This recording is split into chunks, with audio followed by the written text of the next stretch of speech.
இயேசு கிறிஸ்துவுக்குள் மிகவும் பிரியமான அன்புக்குரிய தேவ ஜனமே, இந்த நாளிலும்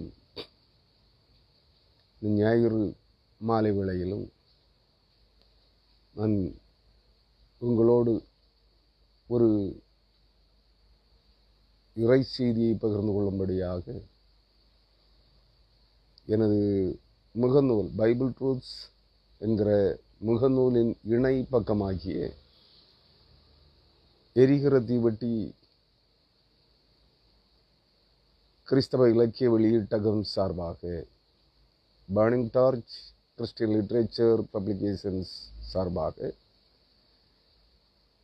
எல்லா ஞாயிற்றுக்கிழமையிலும் ஒரு இறை செய்தியை கொடுப்பது போல இந்த நாளிலும் ஒரு இறை செய்தியை நான் உங்களோடு பகிர்ந்து கொள்ள விரும்புகிறேன்.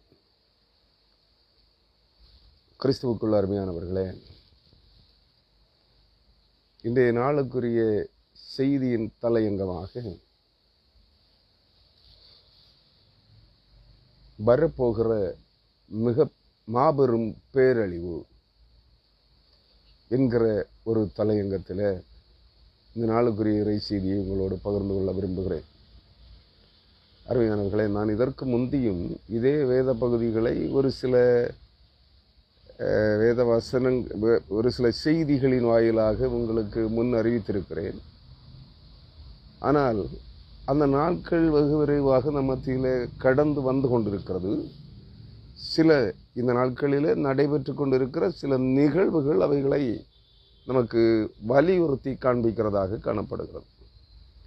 ஆகவே மீண்டும் ஒரு செய்தியை அதே பகுதி ஏற்கனவே முந்தைய நாட்களில் 2 செய்திகளை தந்திருக்கிறேன் என்று நினைக்கிறேன்.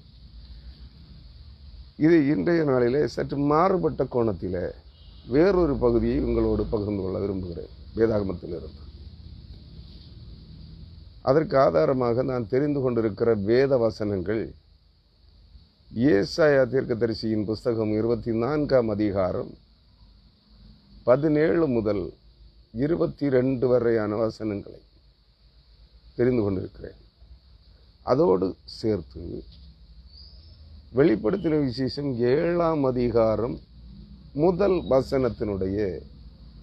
வசனத்தையும் சேர்த்து உங்களோடு பகிர்ந்து கொள்ள விரும்புகிறேன். இது ஒருவேளை நீங்கள் கேட்கின்ற போது இந்த செய்தி ஏற்கனவே கேட்டிருக்கிறோம் என்கிற ஒரு எண்ணத்தை உருவாக்கக்கூடும். நன்றாக புரிந்து கொள்ளுங்கள். அன்பானவர்களே, இந்த நாளின் செய்திக்காக நான் ஏசாயா தீர்க்கதரிசியின் புஸ்தகம் எரேமியா என்று வாயிலே வந்து கொண்டிருக்கிறது. ஏசாயா தீர்க்கதரிசியின் புஸ்தகம் 24ஆம் அதிகாரம் 17 முதல் 22 வரையான வசனங்களை உங்களோடு படிக்கிறேன். அன்பானவர்களே, முகநூலிலே இந்த செய்தியை நேரலையிலே பார்க்கிற அல்லது பிற்பாடு இந்த செய்திகளை burning torch Christian literature publication என்ற இணை பக்கத்திலோ பைபிள் ட்ரூத்ஸ் என்கிற முகநூலிலோ டெலகிராம் ப்ளஸ் மெசஞ்சரிலோ அல்லது யூடியூபிலோ பார்க்கின்ற நீங்கள் இந்த வேத வசனங்களை நீங்கள் வேதாகமத்தை திறந்து அந்த வேத வசனங்களை படிக்க வேண்டும். அதோடு செய்திகளை வசன ஆதாரத்தோடு தான் இவைகள் தரப்படுகிறதா என்பதை நீங்கள் பார்க்க வேண்டும். அருமையானவர்களே, உங்கள் அனைவரையும் நான் ஆண்டவராகிய இயேசு கிறிஸ்துவின் அதிகாரமுள்ள நாமத்திலே இந்த நாளிலே கூட உங்களை அழைக்கிறேன். ஒரு பெருமழையினுடைய இரைச்சலோடு மழை பெய்து கொண்டிருக்கிறது. எல்லா பகுதிகளிலும் இந்த மழை இருக்கிறது என்று நினைக்கிறேன். அருமையானவர்களே, நாம் அந்த வேத வசன பகுதியை நான் உங்களோடு படிக்க விரும்புகிறேன். நேரலையிலே பார்க்கிறவர்கள் உங்கள் வேதாகமங்களை எடுத்துக்கொள்ளுங்கள்.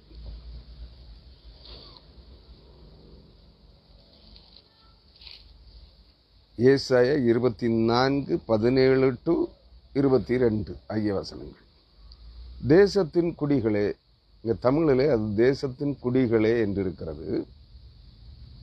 அது சரியான மொழியாக்கம் கிங் ஜேம்ஸ் வெர்சன் KJV ஆங்கில வேதாகமத்தின் சரியான மொழிபெயர்ப்பாக எடுத்துக்கொண்டால் பூமியின் குடிகளே.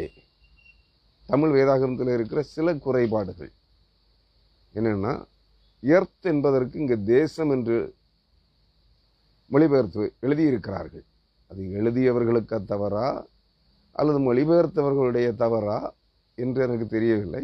ஏதோ தவறை சுட்டி காண்பிப்பதல்ல என்னுடைய வேலை. அந்த வார்த்தையை நீங்கள் பூமியின் குடிகளே என்று எடுத்துக்கொள்ள வேண்டும். பூமியின் குடிகளே, திகிலும் படுகொலியும் கண்ணியும் உங்களுக்கு நேரிடும். அப்பொழுது திகிலின் சத்தத்துக்கு விலகி ஓடுகிறவன் படுகுழியில் விழுவான். படுகுழியிலிருந்து ஏறுகிறவன் கண்ணியில் அகப்படுவான்.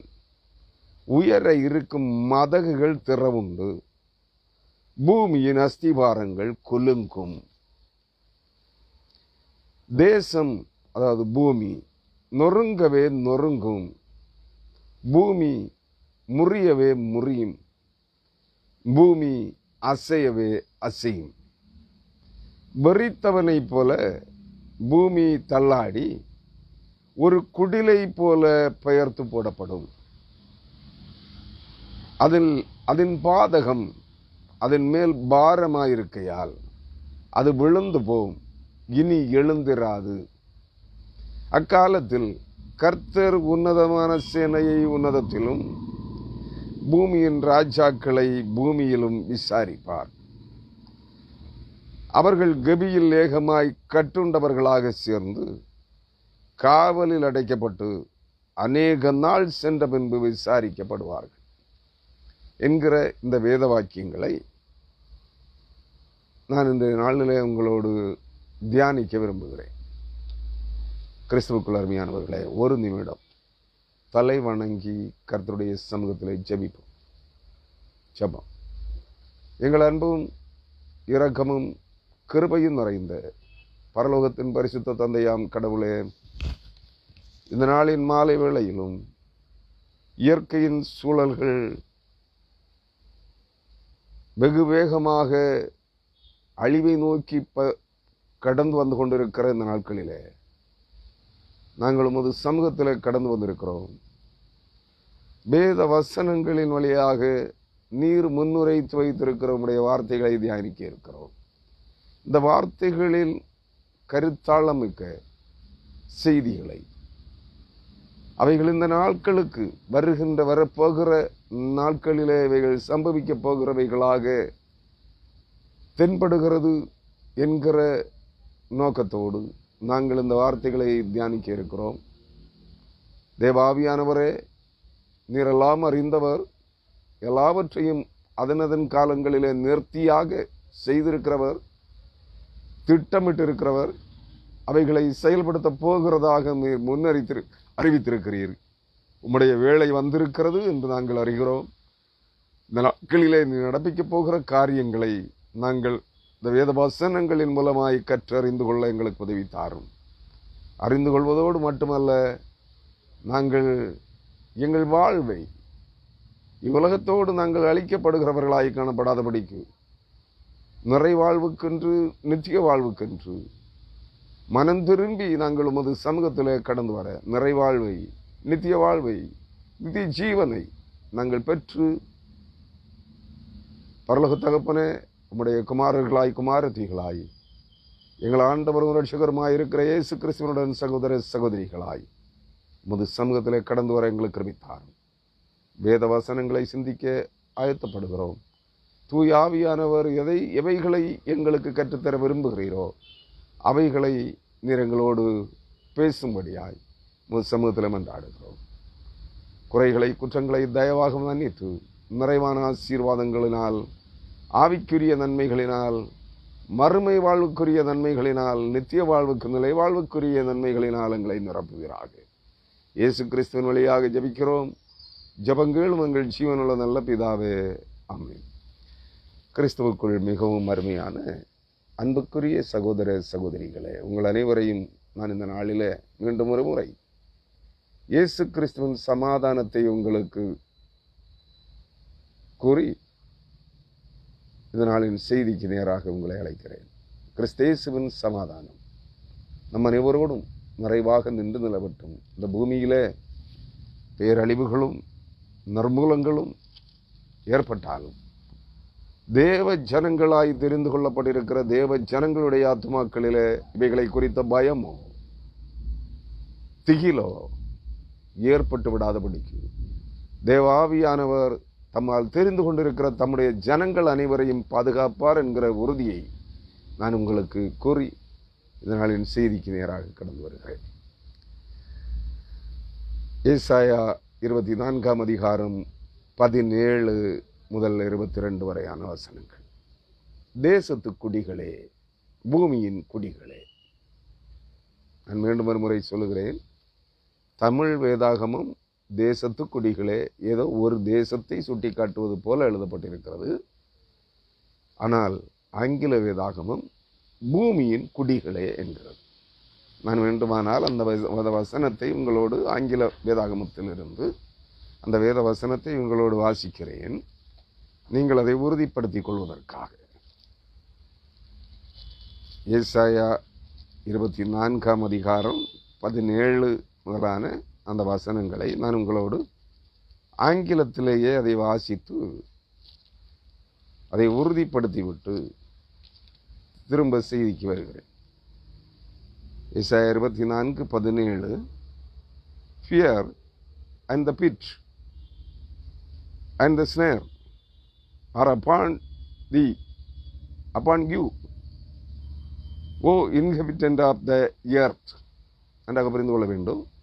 ஓ inhabitant of the earth, பூமியின் குடிகளே, பூமியில் வாசம் பண்ணுகிறவர்களே என்று அந்த வார்த்தை வருகிறது. அடுத்த வசனம் 19வது வசனம். The earth is utterly broken down.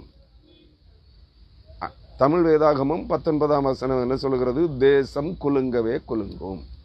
இல்லை, ஆங்கில வேதாகமத்தின் அடிப்படையில் பூமி குலுங்கவே குலுங்கும்.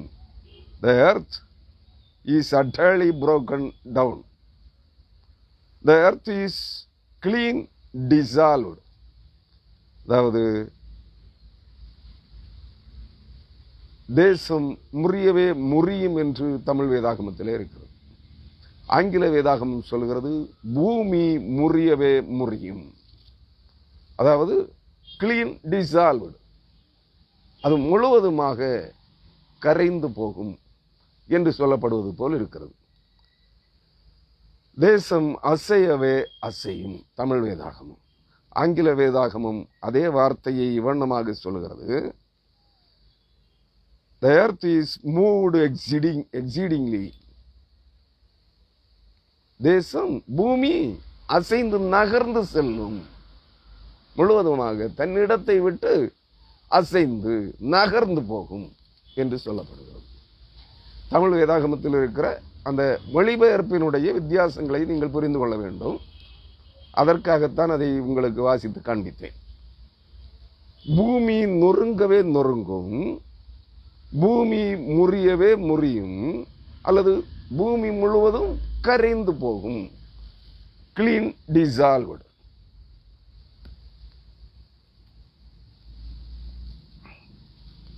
பூமி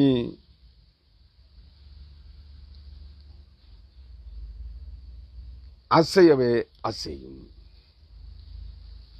அல்லது பூமி தன்னிடத்திலிருந்து நகர்ந்து செல்லும். வெறித்தவனை போல தேசம் தள்ளாடி ஒரு குடிலை போல பெயர்த்து போடப்படும்.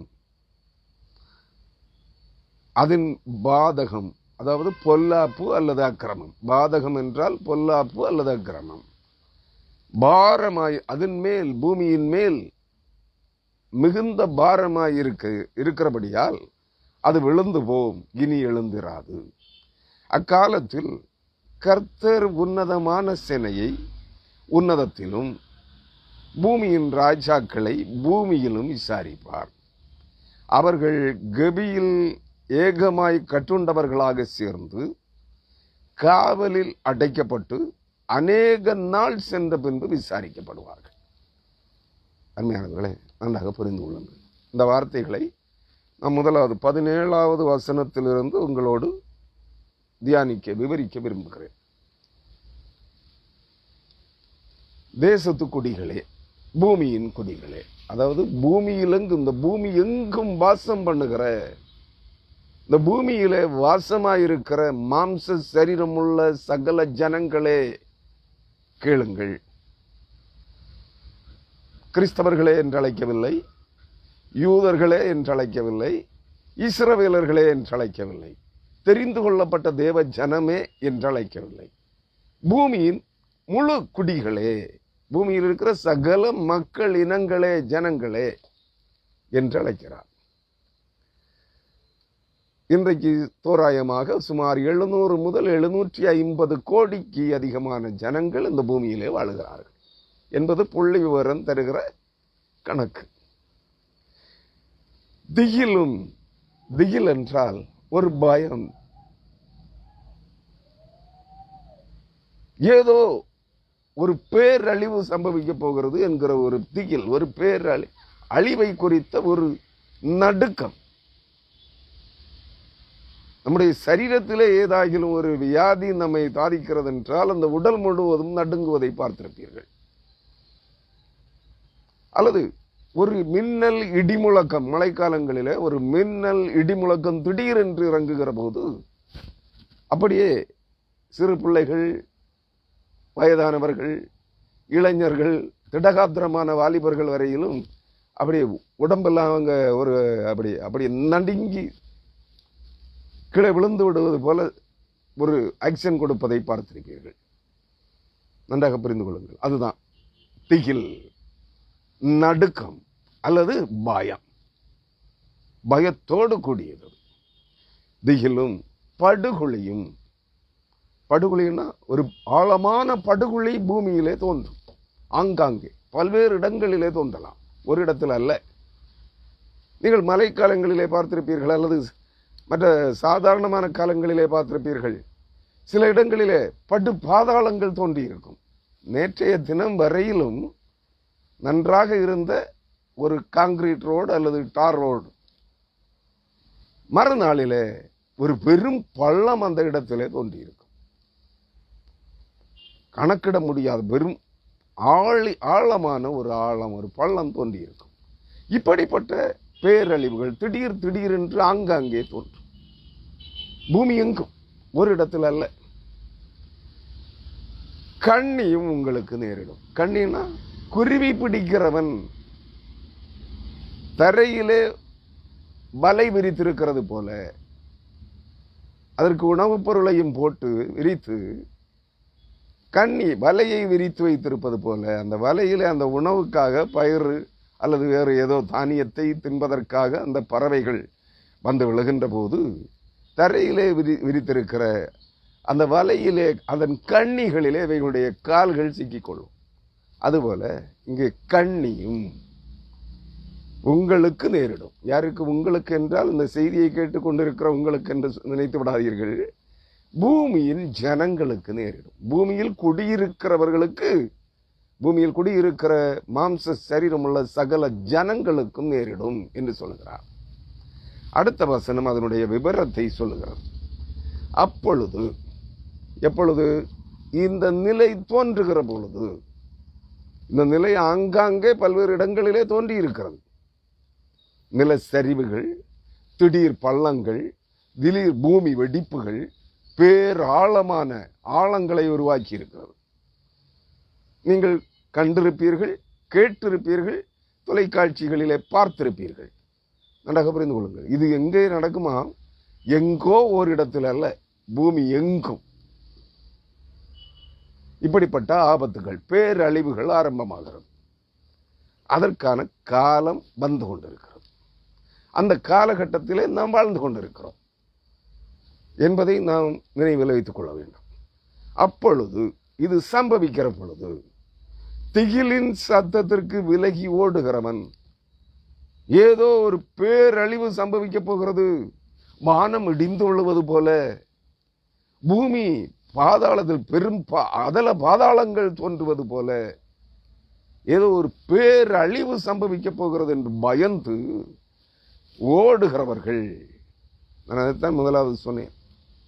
தேவனுடைய ஜனமே, இயேசு கிறிஸ்துவின் ரத்தத்தால் மீட்டெடுக்கப்பட்டு முத்திரை ஜீவனுக்கென்று முத்திரை தரிப்பிக்கப்பட்டவர்களே, நித்திய ஜீவனுக்கென்று ஜீவனுள்ள தேவனுடைய பிள்ளைகளாக இயேசு கிறிஸ்துவின் ரத்தத்தினால் முத்திரையிடப்பட்டவர்களே, நீங்கள் இவைகளை குறித்து பயப்பட வேண்டியதில்லை, நடுங்க வேண்டியதில்லை, திகிலடைய வேண்டியதில்லை. பாவிகளும் துன்மார்க்கர்களுமே இவைகளுக்காக பயந்து நடுங்க வேண்டும். ஏன்னா அவன் கட்டி வைத்திருக்கிற கூட கோபுரங்கள் மாட மாளிகைகளாக இருக்கும். அந்த படுகொலியிலே, பூமியின் வெடிப்பிலே, நில சரிவிலே விழுந்து அழிந்து போகிறது. பல ஆயிரம் கோடி சம்பாதித்தவனாக இருக்கும். அந்த அழிவிலே அழிந்து போகிறவன் உயிர் தப்ப ஓடுவார்கள். என்ன நடக்குமாம்? நீங்களும் நானும் ஜீவனுள்ள தேவனுடைய பிள்ளைகள் அல்ல. ஜீவ புஸ்தகத்தில் பெயர் எழுதப்பட்டவர்களுக்கு இந்த ஆபத்தை குறித்து, இந்த பேரழிவை குறித்து கவலை இல்லை, பயப்பட வேண்டியதில்லை, நடுங்க வேண்டியதில்லை, திகிலடைய வேண்டியதில்லை. ஏனெனில் நம்முடைய குடியிருப்பு பரலோகத்தில் இருக்கிறது. இந்த இடத்துல நீங்க சொல்லணும், இப்படிப்பட்ட ஆபத்து நிறைந்த வேளையிலே, பேரழிவின் காலத்திலே உங்களுடைய விசுவாசம் உறுதியாக இருக்க வேண்டும். வாய்களியே எங்கள் குடியிருப்பு பரலோகத்தில் இருக்கிறது என்று சொல்ல கூப்பாடு போடுகிறதல்ல. இப்படிப்பட்ட பேரழிவின் காலங்கள் ஆரம்பமாகின்ற போது நம்முடைய உறுதிப்பாடு இருதயத்தின் ஆழத்தில் இருந்து அந்த வார்த்தை வெளிப்பட வேண்டும். எங்களுடைய குடியிருப்பு பரலோகத்தில் இருக்கிறது, இந்த பூமியிலே நாங்கள் பரதேசிகள், இது எங்களுக்கு சொந்தமானது அல்ல. வழிப்போக்கர்களை போல இந்த பூமியிலே நாங்கள் வாழ்ந்து கொண்டிருக்கிறோம், அவ்வளவுதான். அந்த பூமி அழிந்தால் என்ன, பூமி வெடித்து பிளவுண்டு ஜனங்களையும் வீடுகளையும் கோவில்களையும் கொட்டாரங்களையும் விழுங்கி கொண்டால் என்ன, எங்களுக்கு அதை குறித்து கவலை இல்லை. உலகத்தின் மேல் எங்களுக்கு பற்று இல்லை. பூமியின் மேலோ பூமிக்குரியவைகளின் மேலோ நாங்கள் எங்கள் பற்றுறுதியை, நம்பிக்கையை வைத்துக் கொள்ளவில்லை. எங்கள் நம்பிக்கை கண்மலையாக கிறிஸ்துவின் மேல் இருக்கிறது. எங்கள் குடியிருப்பு பரலோகத்தில் இருக்கிறது என்கிற விசுவாச உறுதிப்பாட்டை நீங்கள் அப்பொழுது கை கொள்ள வேண்டும். அது உண்மையாகவே நீங்கள் தேவனை ஆராதிக்கிறவர்களாக, வேத வசன சத்தியங்களை விசுவாசிக்கிறவர்களாக இருந்தால் இவைகளை குறித்து பயமே இல்லை. தமிழிலே ஒரு பழமொழி உண்டு, வானமே இடிந்து விழினும். அது என்னன்னு எனக்கு கரெக்டா ஞாபகம் இல்லை. அஞ்ச மாட்டோம் வானமே உச்சி மீது வானம் இடிந்து விழுந்தாலும் நாங்கள் அஞ்ச மாட்டோம் என்று சொல்லி, அதுபோல அந்த நிலைப்பாடு உங்களுக்கு வேண்டும். அச்சமில்லை, அச்சம் என்பதில்லையே. உச்சி மீது வானி இடிந்து வீழுகின்ற போதிலும் அச்சம் என்பதில்லையே. யாரோ ஒரு கவிஞன் எழுதினான், அது சினிமாவிலே பிரபலமாயிற்று. நன்றாக புரிந்து கொள்ள வேண்டும். அச்சமில்லை, அச்சமில்லை, அச்சம் என்பதில்லையே. உச்சி மீது வானி இடிந்து வீழுகின்ற போதிலும் அச்சம் என்பதில்லையே. அந்த நிலைப்பாடு கிறிஸ்தவனுக்கு இருக்க வேண்டும். ஒரு உண்மை கிறிஸ்தவனுக்கு, ஒரு உண்மை கிறிஸ்தவ ஊழியனுக்கு அந்த விசுவாச உணர்வு இருக்க வேண்டும். உச்சி மீது வானிடிந்து விழுகின்ற போதிலும், நான் வாழுகின்ற இந்த பூமி இடிந்து பாதாள லோகத்துக்கு, பாதாளத்திலே தாழ்ந்து போனாலும் எனக்கு என்ன இல்லை, அச்சமில்லை. ஏனெனில் எனக்கு அழிந்து போகக்கூடியது ஒன்றும் இந்த பூமியிலே இல்லை. என் ஜீவனின் தேவனுடைய கருத்தில் இருக்கிறது. என்னுடைய நிரந்தர குடியிருப்பு பரலோகத்தில் இருக்கிறது என்கிற உறுதிப்பாடு உங்களுக்குள்ளே இருக்குமானால், இந்த வரப்போகிற பேரழிவை குறித்து நீங்கள் பயப்பட மாட்டீர்கள். இல்லை என்றால் இந்த 18ஆம் வசனம் சொல்லுகிறது போல, அப்பொழுது திகிலின் சத்தத்துக்கு விலகி ஓடுகிறவன் படுகுழியில் விழுவான். நன்றாக புரிந்து கொள்ள வேண்டும். வானம், பூமி, சமுத்திரம், நான் அதை உங்களுக்கு வெளிப்படுத்துகிறேன், சொல்லுகிறேன். அந்த பேரழிவின் காலம் எதுவாக இருக்கும்? வானம் குலுக்கப்படும். அதான் வானத்திலிருந்து வானம் இடிந்து விழுவது போல ஒரு பயங்கர தோற்றம் நம்முடைய சரீரத்தை நடுங்க செய்யும், நம்முடைய இருதயத்தை ஆத்துமாவை நடுங்க செய்யும். அதை நீங்கள் புரிந்து கொள்ள வேண்டும். வேண்டுமானால் அதற்குரிய ஒரு ஆதார வசனத்தை நான் உங்களுக்கு வாசித்து காண்பிக்கிறேன். ஆகாய் தீர்க்கதரிசியின் புஸ்தகம் 2ஆம் அதிகாரம், ஆகாய் தீர்க்கதரிசியின் புஸ்தகம் 2ஆம் அதிகாரம்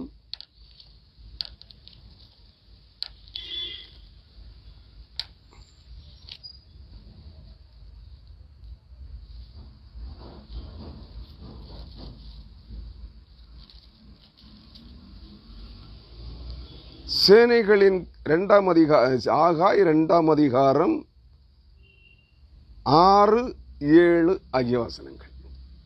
சேனைகளின் கர்த்தர் சொல்லுகிறது என்னவென்றால், சொல்லுகிறார், கொஞ்ச காலத்துக்குள்ளே, என்னது கொஞ்ச காலத்துக்குள்ளே, அவர் கொஞ்ச காலம் என்று சொல்லி சுமார் 2400 ஆண்டுகள் கடந்து சென்று விட்டார். கொஞ்ச காலத்துக்குள்ளே அது நம்முடைய நாட்களிலே நிறைவேறப் போகிறது. நீங்கள் ஏற்றுக்கொள்ளக்கூடுமானால் விசுவாசியுங்கள். இந்த நாட்களிலே நிறைவேறப் போகிறது. இன்னும் கொஞ்ச காலத்துக்குள்ளே, இன்னும் ஒரு தரம் நான் வானத்தையும் பூமியையும் சமுத்திரத்தையும் வெட்டாந்தரையையும் அசைய பண்ணுவேன். அந்த ஏசாயாவினுடைய தீர்க்க தரிசன வார்த்தைகளுக்கு இது ஒத்து போகிறதா? அருமையான கிறிஸ்தவர்களே, இந்த செய்தியை கேட்கிறவர்களே, நீங்கள் எண்ணி பார்க்க வேண்டும். தேவனுடைய வார்த்தைகள் ஒரு நாளும் ஒருபோதும் பொய் சொல்லுவதில்லை, ஆனால் தாமதமாகும். ஆகாய் தீர்க்கதரிசியின் மூலமாய் சொல்லப்பட்ட வார்த்தை சுமார் 2500 ஆண்டுகளுக்கு முன்பு சொல்லப்பட்டது. இது வேத எந்த புராணத்திலிருந்தும் திருடப்பட்டதல்ல. நன்றாக நீங்கள் அதை புரிந்து கொள்ள வேண்டும். கர்த்தர் தம்முடைய தீர்க்கதரிசிகளின் மூலமாய் பேசி வைத்திருக்கிறார். தீர்க்க தரிசனங்கள் ஒன்றும் மனுஷருடைய சித்தத்தினாலோ மாற்று உலகத்தின் தேவதைகள் தேவர்களுடைய சித்தத்தினாலோ எழுதப்பட்டவைகள் அல்ல. அதற்கு ஒரு ஆதார வசனத்தை நான் உங்களுக்கு சுட்டிக்காட்ட விரும்புகிறேன். 2 தீமோத்தேயு நிருபங்கள். பரிசுத்த பவுல் தீமோத்தேயுவுக்கு எழுதின 2ஆம் நிருபம்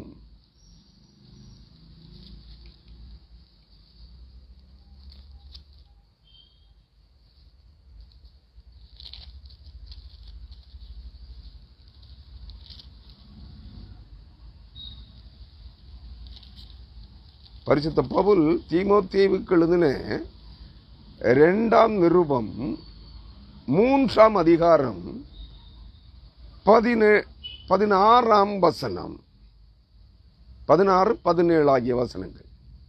வேத வாக்கியங்கள் எல்லாம் தேவ ஆவியினால் அருளப்பட்டிருக்கிறது. தேவனுடைய மனுஷன் தேறினவனாகவும் எந்த நற்கிரியையும் செய்ய தகுதி உள்ளவனாகவும் இருக்கும்படியாக அவைகள் உபதேசத்துக்கும் கடிந்து கொள்ளுதலுக்கும் சீர்திருத்துதலுக்கும் நீதியை படிப்பிக்குதலுக்கும் பிரயோஜனம் உள்ளவைகளாய் இருக்கிறது. இதுக்கெல்லாம் தீர்க்க தரிசனங்கள், வேத வாக்கியங்கள், பரிசுத்த வேதாகமத்தில் எழுதி வைக்கப்பட்டிருக்கிற வேத வாக்கியங்கள் எனப்படுகிற வேத வசனங்கள் எல்லாம், எல்லா சகல வசனங்களின் வாக்கியங்களும் தேவ ஆவியினால் எழுதப்பட்டிருக்கிறது.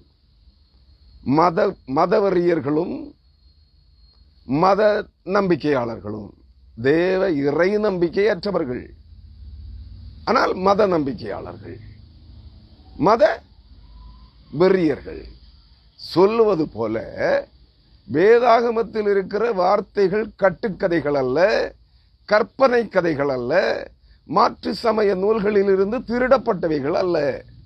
இந்த வேதவசனம் சொல்லுகிறது, வேத வாக்கியங்கள் எல்லாம் தேவ ஆவியினால் அருளப்பட்டிருக்கிறது. ஆவியானவர் ஒருவரே, பிதாவானவர் ஒருவரே, குமாரனானவர் ஒருவரே, மூவரும் ஒருவரே. நன்றாக புரிந்து கொள்ள வேண்டும். அவர்கள் 3 தன்மைகளிலே தங்களை வெளிப்படுத்தி காண்பிக்கிறார்கள். ஒன்று பிதாவாக காண்பிக்கிறார், அடுத்தது குமாரனாக காண்பிக்கிறார், அதே நேரத்தில் ஆவியானவராகவும் காண்பிக்கிறார். ஒருவர் மூவராயும் நிற்கிறார்கள், அதே மூவரும் ஒருவராயும் நிற்கிறார்கள். நன்றாக புரிந்து கொள்ள வேண்டும். எல்லாம் அவரால் முன்னுரைக்கப்பட்டவைகளே, மாற்று சமயத்தவர்களாலோ இப்பிரபஞ்சத்தில் தேவர்கள் என்றெண்ணப்படுகிறவர்களாலோ எழுதப்பட்டவைகளோ முன்னுரைக்கப்பட்டவைகளோ அல்ல என்பதை நீங்கள் புரிந்து கொள்ள வேண்டும்.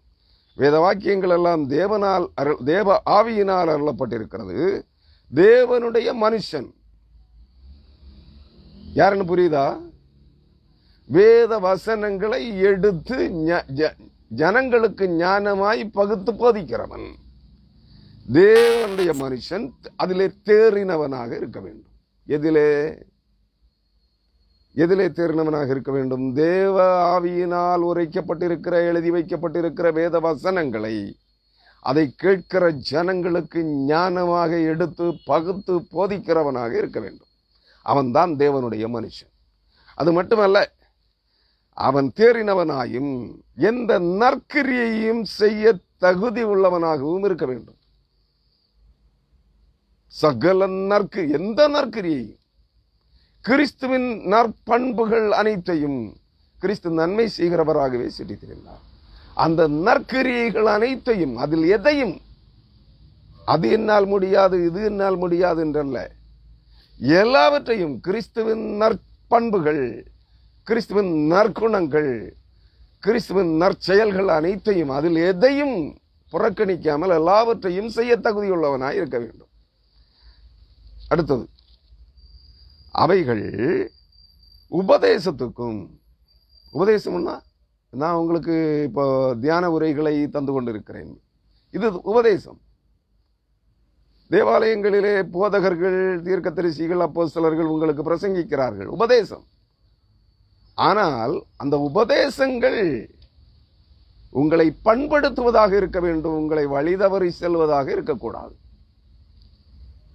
ஆசை இச்சைகளை உங்களுக்கு தூண்டுவதாக இருக்கக்கூடாது. தேவனை அறிகிற அறிவிலே உங்களை வளர்த்தெடுப்பதாக இருக்க வேண்டும் அந்த உபதேசம். ஒரு பள்ளி மாணவன், ஒரு கல்லூரி மாணவன் தன் ஆசிரியரால் அந்த பாடத்திட்டத்தை கற்பிக்கின்ற போது அந்த பாடத்திட்டத்திலே அவன் கற்றுத்தேறினவனாக இருக்க வேண்டும். அதான் உபதேசத்துக்கும் கடிந்து கொள்ளுதலுக்கும். இதை கேட்கிற வேத வசனங்களை கேட்கிற அன்பான விசுவாசிகளே, யாராக இருந்தாலும் சரி, அவர்களுடைய பாவ குற்றங்கள், அவர்களிடத்திலே மறைவாக வெளிப்படுகிற உடல் சார்ந்த, உள்ளம் சார்ந்த, மனம் சார்ந்த, உலகம் சார்ந்த தவறுதல்கள், அவைகளை கடிந்து கொண்டு எச்சரிக்கிறதாக இருக்க வேண்டும். கடிந்து கொள்ளுதலுக்கும் நீதியை படிப்பிக்கிறதற்கும். இந்த இடத்துல உலக நீதி சுயநீதி என்று எண்ணிக்கொள்ளாதீர்கள். தேவனுடைய நீதியை படிப்பிக்கிறதற்கும். அதான் ஆண்டவராக இயேசு கிறிஸ்து சொல்லுவார், சத்திய ஆவியானவர் வரும்போது அவர் உங்களை சகல சத்தியங்களுக்குள்ளும் கற்பித்து நடத்துவார். சகல சத்தியங்களும் என்ன? பாவத்தை குறித்து, ஒவ்வொரு தனி மனிதனுடைய பாவத்தை குறித்தும், நீதியை குறித்தும்,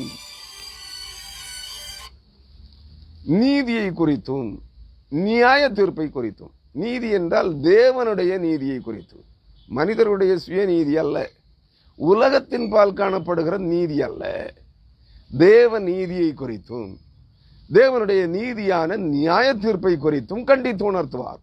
அதையேத்தான் இங்க பரிசுத்த ஆவியானவர் பவுல் அப்போஸ்தலன் மூலமாக தீமோத்தேயுவுக்கு எழுதின 2ஆம் நிருபம் 3ஆம் அதிகாரம் 16-17 வசனங்களிலே சுட்டி காட்டுகிறார். நன்றாக புரிந்து கொள்ளுங்கள். இதுதான் இந்த வேத வசனங்கள் சொல்லி தருகிற சத்தியங்களை ஏற்றுக்கொள்ளுங்கள். வெறும் வாய் ஜம்பம் அடிக்காதீர்கள். பவுல் சொல்லுவது போல ஆகாயத்திலே சிலம்பம் பண்ணாதிருங்கள், மாய வித்தைகளை காண்பிக்க வேண்டாம். வேத வசனங்களுக்கு செவி கொடுங்கள், அவைகளுக்கு கை கொள்ளுங்கள், அவைகளுக்கு கீழ்ப்படியுங்கள் என்று தேவன் சொல்லுகிறார். அவைகள் பிரயோஜனமுள்ளவைகளாய் இருக்கிறது. இந்த நற்கிரியைகள் அனைத்தையும் செய்கிறதற்கு, நீதியை படிப்பிக்கிறதற்கு, நியாய தீர்ப்பை குறித்து கண்டித்து உணர்த்துவதற்கு, பாவ குற்றங்களை குறித்து எச்சரிப்பதற்கு பிரயோஜனம் உள்ளவைகளாய் இருக்கிறது என்று சொல்லுகிறார். அருமையானவர்களே, நீங்கள் அதை நன்றாக மனதிலே வைத்துக் கொள்ளுங்கள். அங்கே ஆகாய் என்ன சொல்லுகிறார்?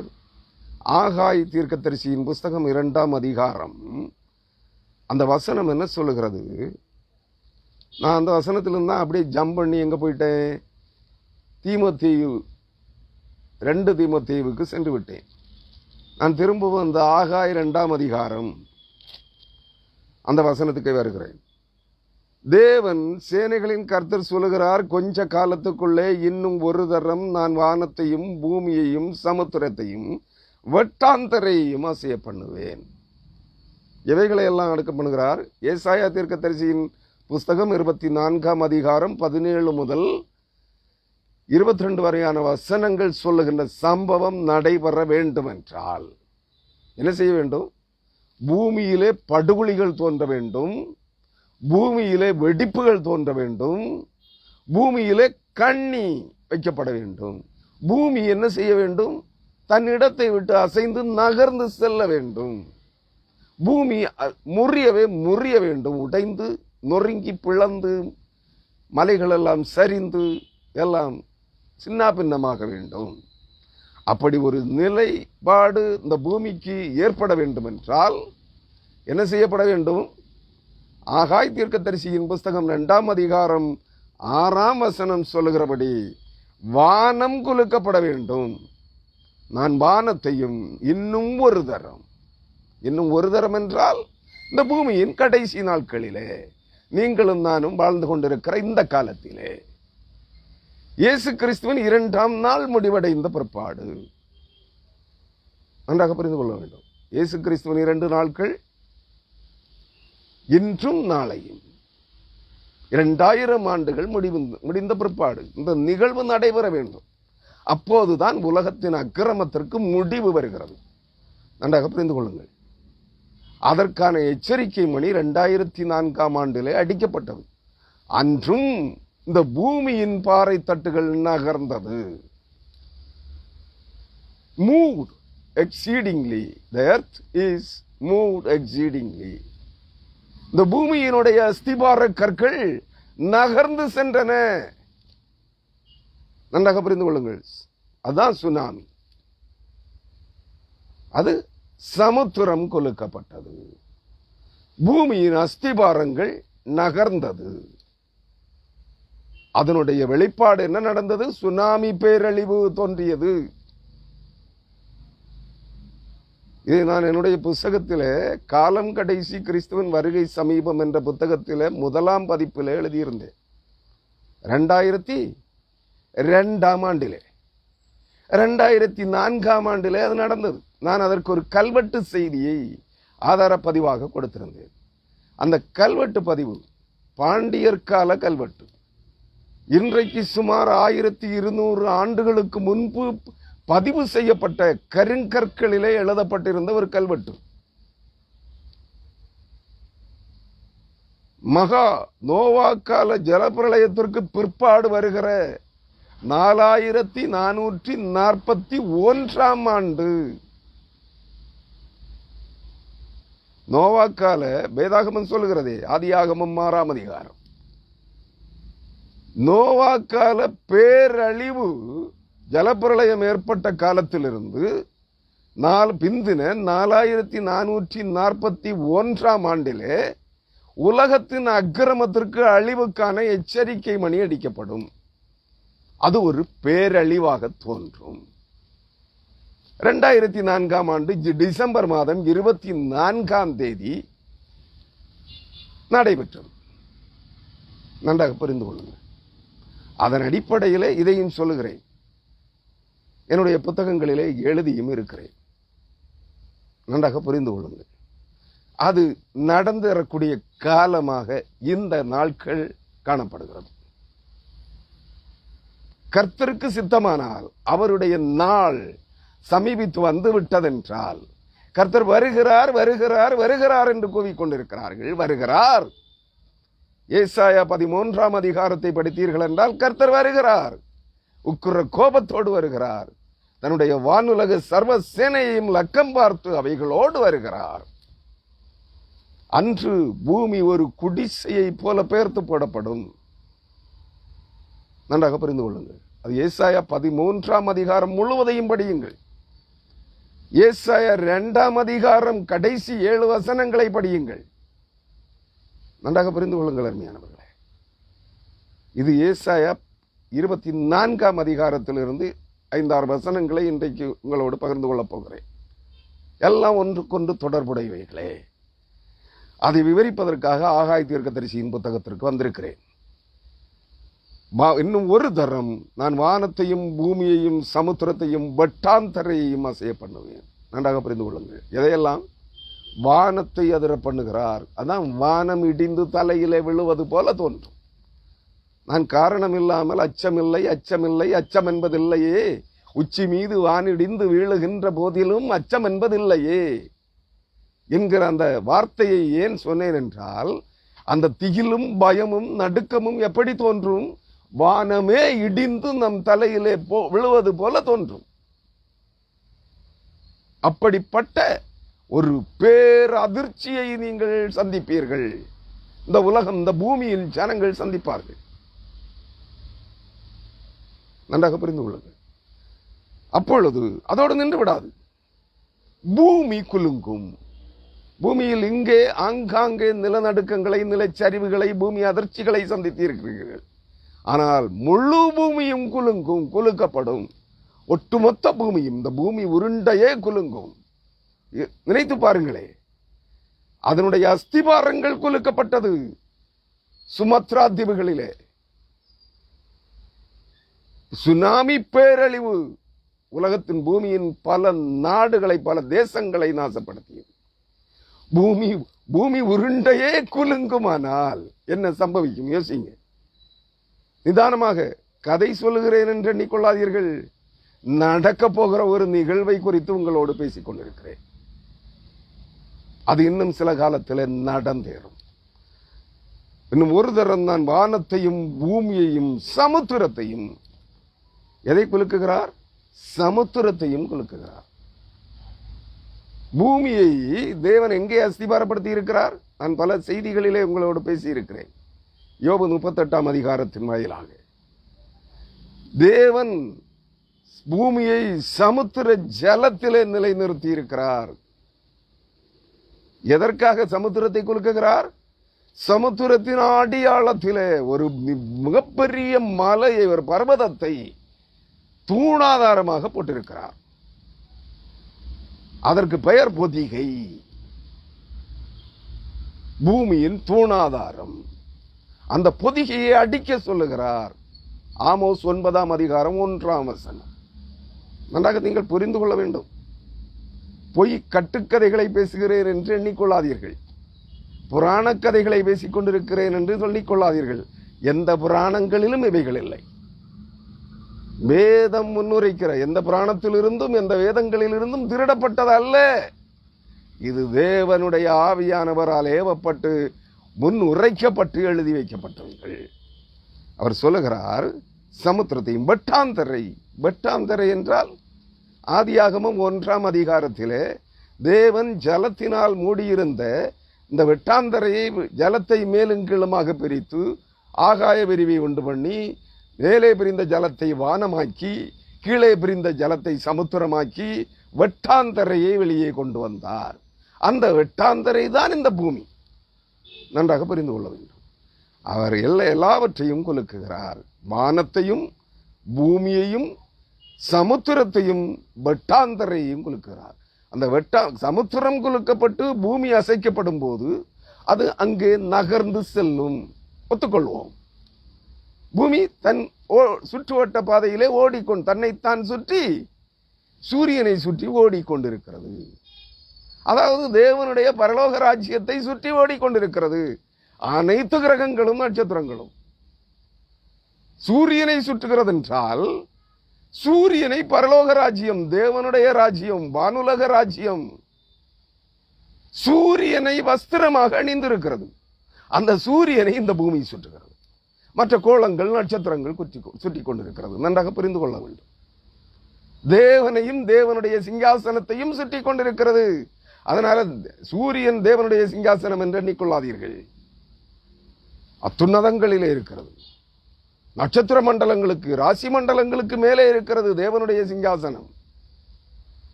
அவைகளை உள்ளடக்கி சுற்றி கொண்டிருக்கிறது அனைத்து நட்சத்திரங்களும், இந்த நாம் வாழுகின்ற இந்த பூமி. நன்றாக புரிந்து கொள்ள வேண்டும் நீங்கள். அருமையானவர்களே, இவைகளை தேவன் அசைக்க போகிறார். எதற்காக? பூமியின் மனிதர்களுடைய அக்கிரமத்தின் மிகுதியானதினால் அதை தாங்க கூடாமல் இந்த பூமி தத்தளிக்கிறது. அதனாலே அதன் பாதகத்தை, அக்கிரமத்தை ஒரே நாளிலே முடிவுக்கு கொண்டு வருவதற்காக தேவன் இந்த காரியத்தை செய்ய போகிறார். அந்த நாளிலே திகிலும் படுகொலையும் கண்ணியும் பூமியின் குடிமக்களுக்கு தோன்றும். விளங்குதா உங்களுக்கு? அடுத்தது சகல 7வது வசனம், ஆகாய் 2ஆம் அதிகாரம் 7ஆம் வசனம். சகல ஜாதிகளையும் அசைய பண்ணுவேன். எத்தனை ஜாதிகள் இருக்கிறது இந்த பூமியிலே? எல்லா பூமியின் சகல தேசங்களிலும் இருக்கிற அனைத்து ஜாதிகளும் எந்த நாட்டிலே, எந்த தேசத்திலே இருக்கிறது? இந்திய தேசத்திலே இருக்கிறது. இந்த பூமியிலே எத்தனை ஆயிரம் ஜாதிகள் இருக்கிறதோ அத்தனை ஆயிரம் ஜாதிகளும் இந்திய தேசத்திலே இருக்கிறார்கள். நன்றாக புரிந்து கொள்ளுங்கள். 4600க்கு அதிகமான ஜாதிகள் இருக்கிறது. தேவன் சொல்லுகிறார், சகல ஜாதிகளையும், 4600க்கு அதிகமான ஜாதிகளையும் அசைய பண்ணுவேன் என்று சொல்லுகிறார். கிறிஸ்தவர்களை மட்டுமல்ல, யூதர்களை மட்டுமல்ல, இஸ்ரவேலர்களை மட்டுமல்ல, சகல மக்களினங்களையும் தேவன் அசைய பண்ணுவேன் என்கிறார். சகல ஜாதிகளாலும் விரும்பப்பட்டவர் வருவார். யார் வருவார்? அப்போது எல்லா ஜாதிகளும், எல்லா ஜனங்களும் பூமியின் அக்கிரமத்தின் மிகுதியினால் கூக்குரலிட்டுக் கொண்டிருக்கிறார்கள். தேவன் என்றொருவர் இல்லையோ? இந்த அக்கிரமக்காரர்களின் கூட்டம், மிருக குணம் கொண்ட ஜாதிகளின் கூட்டம் சக மனிதர்களையே கடித்து பட்சித்து தின்று கொண்டிருக்கிறதே. பூமியிலே அநீதிகளும் அக்கிரமங்களும் தலைவிரித்தாடி கொண்டிருக்கிறதே. தேவன் என்று ஒருவர் இல்லையோ என்று ஏங்கி தவித்துக் கொண்டிருக்கிறார்கள். மதவரியர்களும் புராணவாதிகளும் சொல்லுகிறார்கள். என்ன சொல்லுகிறார்கள்? தேவன் கலியுகத்திலே அக்கிரமத்திற்கு முடிவு கட்ட யாரை அனுப்புவார்? தெய்வம் மனிதர்களை அனுப்புவார் என்று. இல்லை, தேவனே வருவார். நான் ஒரு காரியத்தை சொல்லுகிறேன். நீங்கள் யூடியூபிலே, ஊடகங்களிலே, பத்திரிகைகளிலே நீங்கள் பார்க்கலாம்.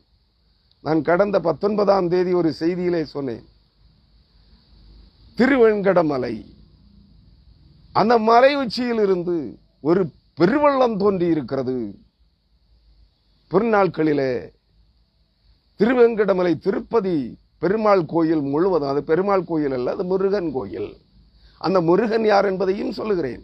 6 சங்கார தூதர்கள் இணைந்த ஒரு நபர். நன்றாக புரிந்து கொள்ள வேண்டும்.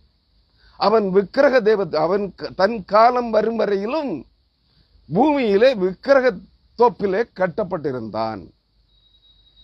தானியேல் 12ஆம் அதிகாரம் 1ஆம் வசனம், அக்காலத்திலே இந்த பூமி தோன்றினது முதல், யாதொரு ஜாதியாரும் தோன்றினது முதல் உண்டாயிராத ஆபத்து காலம் வரும். அந்த மாபெரும் பேரழிவின் ஆபத்து காலத்திலே உங்கள் அதிபதியாகிய மிகாவேல் எழும்புவான் என்று சொல்லப்பட்டிருக்கிறது. அந்த வசனம் நிறைவேறுதலுக்கு வந்தது.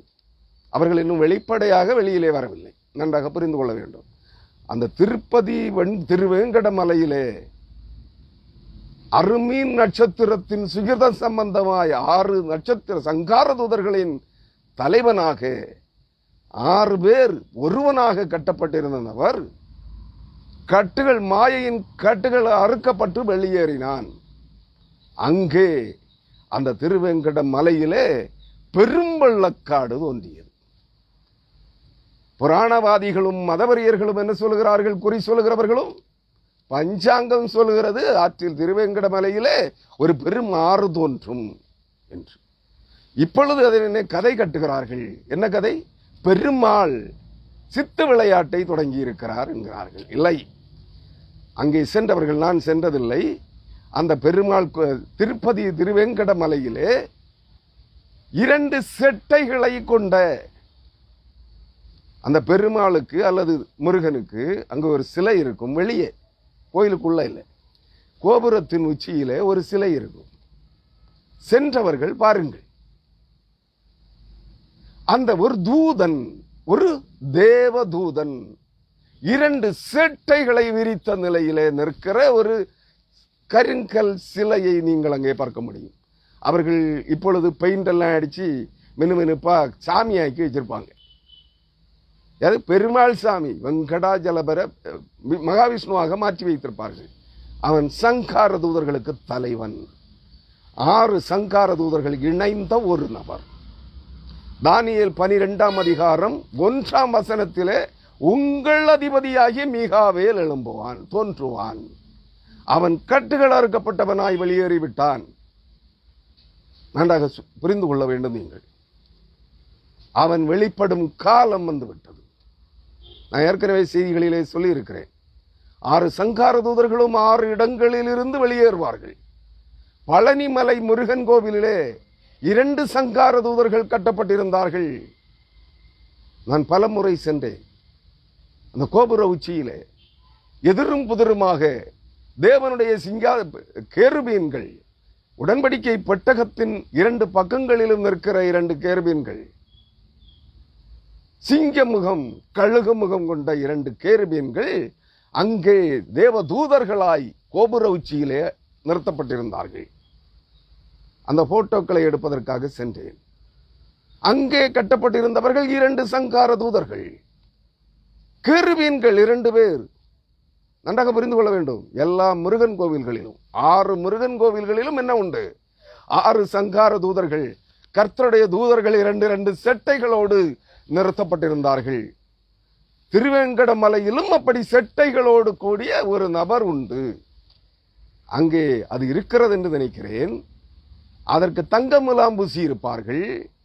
பச்சை சிவப்பு நிற முலாம் பெயிண்ட் அடித்திருப்பார்கள். நன்றாக புரிந்து கொள்ளுங்கள். அது இருக்கிறதா என்று பாருங்கள். அது இருக்கிறது என்றால் நான் சொல்லுகிற இந்த வேத வசனம் நிறைவேறி இருக்கிறது. அங்கே கட்டப்பட்டிருந்த தேவதூதன் சங்கார தூதர்களுக்கு தலைவன். 6 சங்கார தூதர்கள் ஒருவனாக இணைந்த நபர் அங்கே இருந்தான்.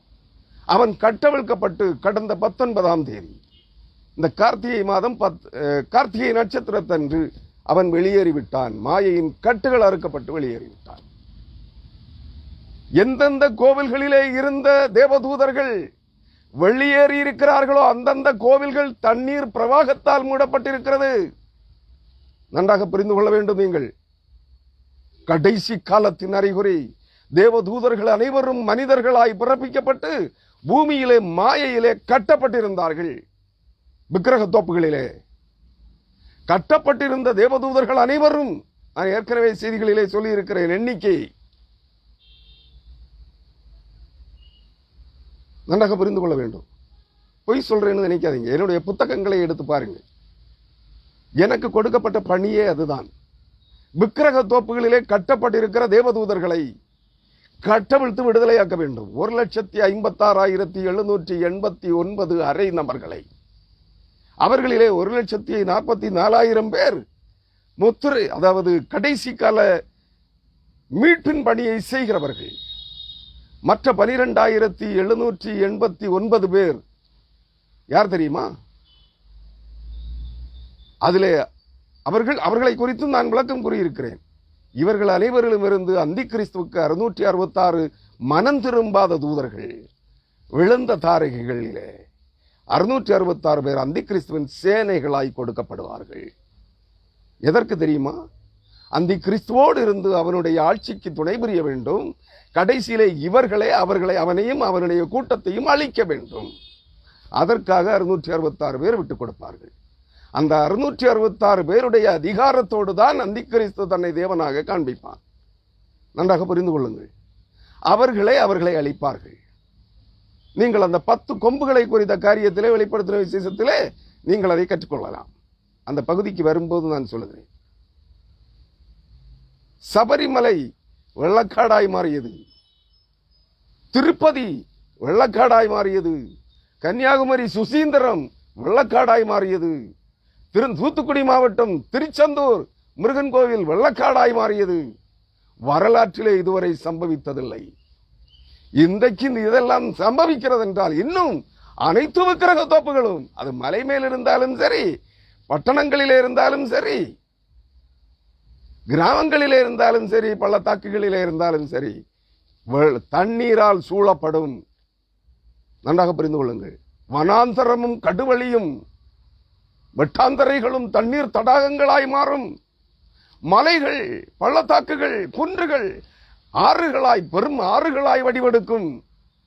வேதம் சொல்லுகிறது. ஏசாயா 34ஆம் அதிகாரத்தை படியுங்கள், 35ஆம் அதிகாரத்தை படியுங்கள். எல்லாம் தீர்க்க தரிசனங்கள், அனைத்தும் நிறைவேறும். விக்கிரக தோப்புகள் கட்டோடு நொறுங்கி போகும். அதுக்குத்தான் பூமி நிலநடுக்கத்தை கொண்டு வருகிறார். எல்லா கட்டப்பட்டிருந்த எல்லா தூதர்களும், தேவ தூதர்கள் அனைவரும் கட்டவிழ்க்கப்பட்டு விட்டார்கள். இனி ஒரே ஒரு நபர், அரை நபர் வெளியேற வேண்டியிருக்கிறது. சபை, கிறிஸ்துவின் மணவாட்டி சபையாகிய அந்த பெண்மணி வலு சர்ப்பத்தின் மாயையிலே இருக்கிறாள். நன்றாக புரிந்து கொள்ளுங்கள். அதைத்தான் கத்தோலிக்கர்கள் மேரி மாதா என்று வழிபட்டுக் கொண்டிருக்கிறார்கள். அவள் எங்கே இருக்கிறாள்? மாயைக்குள்ளே இருக்கிறாள். வலு சர்ப்பத்தின் வாயிலே விழுங்கப்பட்டிருக்கிறாள். வெளிப்படுத்தல் 12ஆம் அதிகாரம், அதை படித்து பாருங்கள். வலு சர்ப்பம் அவளை விழுங்கி விட்டது. அவள் வலு சர்ப்பத்தின் மாயையிலிருந்து அவள் இன்னும் விடுபடவில்லை. அவளுடைய குமாரர்கள் அனைவரும் விடுபட்டு விட்டார்கள். தேவ தூதர்கள் அனைவரும் விடுதலையாக்கப்பட்டு விட்டார்கள். கடைசியிலே சங்கார தூதர்களுக்கு தலைவனாகிய 6 சங்கார தூதர்கள் இணைந்த ஒரு நபர் திருவேங்கடமலை. அவன் வெளியேறிய நாள் பெருவெள்ளக்காடாய் மாறியது. திருப்பதி தண்ணீரிலே மூழ்கியது. திருச்செந்தூர் தண்ணீரிலே மூழ்கியது. சுசீந்திரம் தானுமாலய பெருமாள் தண்ணீரிலே, கோவிலுக்குள்ளே தண்ணீர். சபரிமலை மலையிலே கோவிலுக்குள்ளே தண்ணீர் பெறவில்லை. போகும் வழியெங்கும் தண்ணீரால் தண்ணீர் காடாய் மாறியது. நன்றாக புரிந்து கொள்ளுங்கள். அனைத்து விக்கிரக தோப்புகளும் நிர்மூலமாக்கப்படும். வானமும் பூமியும் சமுத்திரமும் குலுக்கப்படுகிற போது, பூமியின் நிலநடுக்கங்கள், நிலச்சரிவுகள், பிளவுகள், படுகுழிகள் தோன்றும். உயர்ந்த கட்டிடங்கள், கோபுரங்கள், கோவில்கள், விக்கிரக தோப்புகள், கிறிஸ்தவ கோவில்கள் வரையிலும் தண்ணீருக்குள், மண்ணிற்குள் புதைந்துவிடும் என்பதை நான் எச்சரிப்பாக கூறுகிறேன். இது என்னுடைய தீர்க்க தரிசனம் அல்ல, கர்த்தர் முன்னுரைத்து வைத்திருக்கிற தீர்க்க தரிசன வார்த்தைகள் என்பதை மறந்து போகாதீர்கள். அவர் சொல்லுகிறார், சகல ஜாதிகளாலும் விரும்பப்பட்டவர் வருவார். அவர் பரிசுத்த ஆவியானவராக, முத்திரையிடுகிறவராக வருகிறார். நீங்கள் எதிர்பார்த்து கொண்டிருக்கிற கிறிஸ்துவாக அல்ல, சபையை சுத்திகரிக்கிற, தேவ ஜனங்களுக்கு முத்திரையிட்டு வேறு பிரிக்கிற, முத்திரையிடுகிற தூதனாக வருகிறார். பரிசுத்தாவியானவராகிய தேவன் என்பதை மறந்து போகாதிருங்கள். ஏசாயா 13ஆம் அதிகாரத்தை படியுங்கள். கர்த்தர் வருகிறார். தம்முடைய யுத்த சேனையை ஆயத்தப்படுத்திக் கொண்டிருக்கிறார். அமர்மையானவர்களே, இங்கேயும் ஆகாயும் சொல்லுகிறார், எல்லா சகல ஜாதிகளாலும் விரும்பப்பட்டவர் வருவார். மல்கியாவும் சொல்லுகிறான் 3ஆம் அதிகாரத்திலே, அவர் வந்து லேவி புத்திரரை வெள்ளியை போல பொன்னை போல புடமிடுவார். ஊழியக்காரர்களை மாயையின் கட்டுகளில் இருந்து விடுபட்டவர்கள் அனைவரும் அவராலே புதுப்பிக்கப்படுவார்கள். கர்த்தருடைய ஜீவனுள்ள தேவனுடைய ஊழியக்காரர்களாய் மாற்றப்படுவார்கள். அது சில காலம். சபை விடுதலையாக்கப்பட வேண்டும். ஏசாயா 66ஆம் அதிகாரத்தில் இருந்து ஒரு செய்தியை உங்களுக்கு கொடுத்திருந்தேன். நன்றாக அதை திரும்ப கேளுங்கள். அந்த ஒரு தாய், ஒரு பெண் பிரசவிக்கிற மட்டும் அவர்கள் அடைபட்டிருக்கிறார்கள், கட்டப்பட்டிருக்கிறார்கள். எல்லா பிரசவ மாயையின் கட்டுகள் அறுக்கப்பட்டு எல்லா சகல தேவதூதர்களும் வெளிப்பட்டாயிற்று. இனி அவர்களை பெற்றெடுத்த தாய் வெளிப்பட வேண்டும். அதுதான் கிறிஸ்துவின் சபை. மணவாட்டி பரம எருசலேம் ஒரு பெண்ணாக வருவாள், ஆனால் சபையாகவும் இருப்பாள். நன்றாக புரிந்து கொள்ளுங்கள். அவள் மாயையிலே, வலு சர்ப்பத்தின் மாயையிலே விழுங்கப்பட்டிருக்கிறாள். அவள் எப்பொழுது வெளியேறுகிறாளோ அப்பொழுது அவளும் அவளுடைய பிள்ளைகளும் 1,44,000 தேவதூதர்களும் மனிதர்களாய் நிற்பார்கள். அன்று கர்த்தர் வருவார். அன்று கர்த்தர் வானமும் பூமியும் சமுத்திரமும் குலுங்கத்தக்கதாய் வருவார். அன்று சகலமும் நிர்மூலமாக்கப்படும் என்பதை அறிந்திருங்கள். அன்றிலிருந்து கிறிஸ்துவின் மணவாட்டி சபை மீட்டெடுக்கப்படும். சபை ஜனங்கள், ஆனால் அவள் ஒரு பெண்ணாக இருப்பாள். சபை என்பவள் ஒரு பெண்ணாக, தேவனுடைய மணவாட்டியாக இருப்பாள். அவள் எப்பொழுதும் மாயையின் கட்டிலிருந்து விடுபட்டு தன் பிள்ளைகள் அனைவரையும் சேர்த்து கொள்ளும்படியாக வருகிறாளோ, தாய் வெளிப்படும் போது பிள்ளைகளும் 1,44,000 பரிசுத்தவான்களாகிய தேவதூதர்களும் மனிதர்களாய் அவளுடைய பிள்ளைகளாய் தாயும் பிள்ளைகளுமாய் வெளிப்படுவார்கள். அன்றிலிருந்து தேவனுடைய மணவாட்டி சபை இந்த பூமியிலே 7 ஆண்டுகள் சீர்திருத்தப்பட்டு கிறிஸ்துவின் மணவாட்டியாக மாற்றப்படும். நன்றாக புரிந்து கொள்ள வேண்டும். அதன் துவக்க நாள் இந்த நாள். அதன் துவக்க நாள் அது என்று ஆரம்பமாகிறதோ, பரிசுத்த ஆவியானவராகிய கர்த்தர் என்று இந்த பூமியிலே இறங்கி வருகிறாரோ, தம்முடைய தேவ தூதர்களோடு மீட்பின் பணியை செய்ய போகிற தூதர்களோடு இறங்கி வருகிறாரோ, தம்முடைய மணவாட்டியாகிய சபையை அவருக்கென்று அவர் பூமியிலே விதைத்து ஒரு பெண்ணாக என்றைக்கு அவளை மாயையின் கட்டிலிருந்து விடுவித்து அவருக்குரியவராக, ஓசியா தீர்க்கதரிசியின் புஸ்தகம் 2ஆம் அதிகாரத்தின்படி, நான் அவளை எனக்கென்று பூமியிலே விதைத்து அவளை எனக்கென்று சேர்த்துக் கொள்ளுவேன், நித்திய விவாகத்துக்கென்று சேர்த்துக் கொள்ளுவேன் என்கிறார். அவள் தான் மணவாட்டி சபை. அவளுடைய பிள்ளைகள் தான் மணவாட்டி சபையின் அங்கத்தினர்கள். நீ எங்கே இருக்க போகிறாய்? உன்னுடைய நித்திய குடியிருப்பாகிய வீடு பரலோகத்தில் இருக்கிறது என்றால் நீ அந்த சபையின் அங்கத்தினராக இருக்க வேண்டும். கிறிஸ்துவின் சரீரமாகிய சபையின் அங்கத்தினர்களாக இருக்க வேண்டும். அவர் அந்த சபையை சுத்திகரிக்கும்படியாக வருகிறார். பரிசுத்த ஆவியானவராகிய தேவன். அதைத்தான் ஏசாயா 13ஆம் அதிகாரமும் சொல்லுகிறது, ஆகாய் 2ஆம் அதிகாரமும் சொல்லுகிறது, மல்கியா 3ஆம் அதிகாரமும் சொல்லுகிறது, வெளிப்படுத்தின விசேஷம் 7ஆம் அதிகாரமும் சொல்லுகிறது. நன்றாக புரிந்து கொள்ளுங்கள். நான் வெளிப்படுத்தல் 7ஆம் அதிகாரத்தின் முதல் வசனத்தையும் கூட அதனுடைய வெளிப்பாட்டையும் சொல்லிவிடுகிறேன். இது எல்லாத்தையுமே என்னுடைய புத்தகங்களில் எழுதியிருக்கிறேன். இன்றைக்கல்ல, சில ஆண்டுகளுக்கு முன்பே அதைத்தான் இப்பொழுது வெளிப்படையாக பேசிக் கொண்டிருக்கிறேன். இவ்வளவு ஆணித்தரமாக சொல்கிறேன் என்றால், தேவன் இவைகளை மாயையின் கட்டிலிருந்து அறுத்து வெளிப்படுத்துவதற்காக அவர் எனக்கு கொடுத்த அதிகாரத்தின் அடிப்படையிலே சொல்லுகிறேன்.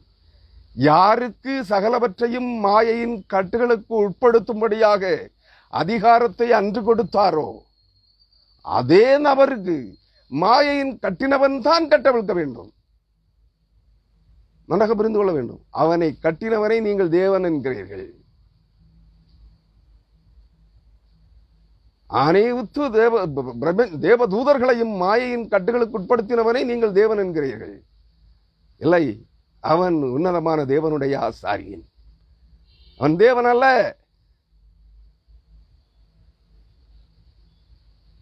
நன்றாக புரிந்து கொள்ளுங்கள். கட்டினவனே, கர்த்தருடைய அதிகார வல்லமையோடு கட்டினவனே அவைகளை கட்டவிழ்ப்பான். கட்டினவன் தான் கட்டவிழ்க்கணும், வேற ஒருத்தன் போய் கட்டவிழ்க்க முடியாது. கட்டவிழ்க்கப்பட்டதினால் சொல்லுகிறேன், எல்லா விக்கிரக தோப்புகளும் தண்ணீர் தடாகங்களாய் மாறும், படுகொலிகளாய் மாறும், பெரும் பள்ளத்தாக்குகளாய் மாறும், பூமியின் வெடிப்புகளாய் மாறும். ஒரு நாள் வருகிறது. இதெல்லாம் அதற்குரிய முன் ஆயத்த அறிகுறிகளே. நன்றாக புரிந்து கொள்ளுங்கள். அந்த காலம் நம் மத்தியிலே வெகு சீக்கிரமாக வந்திருக்கிறது.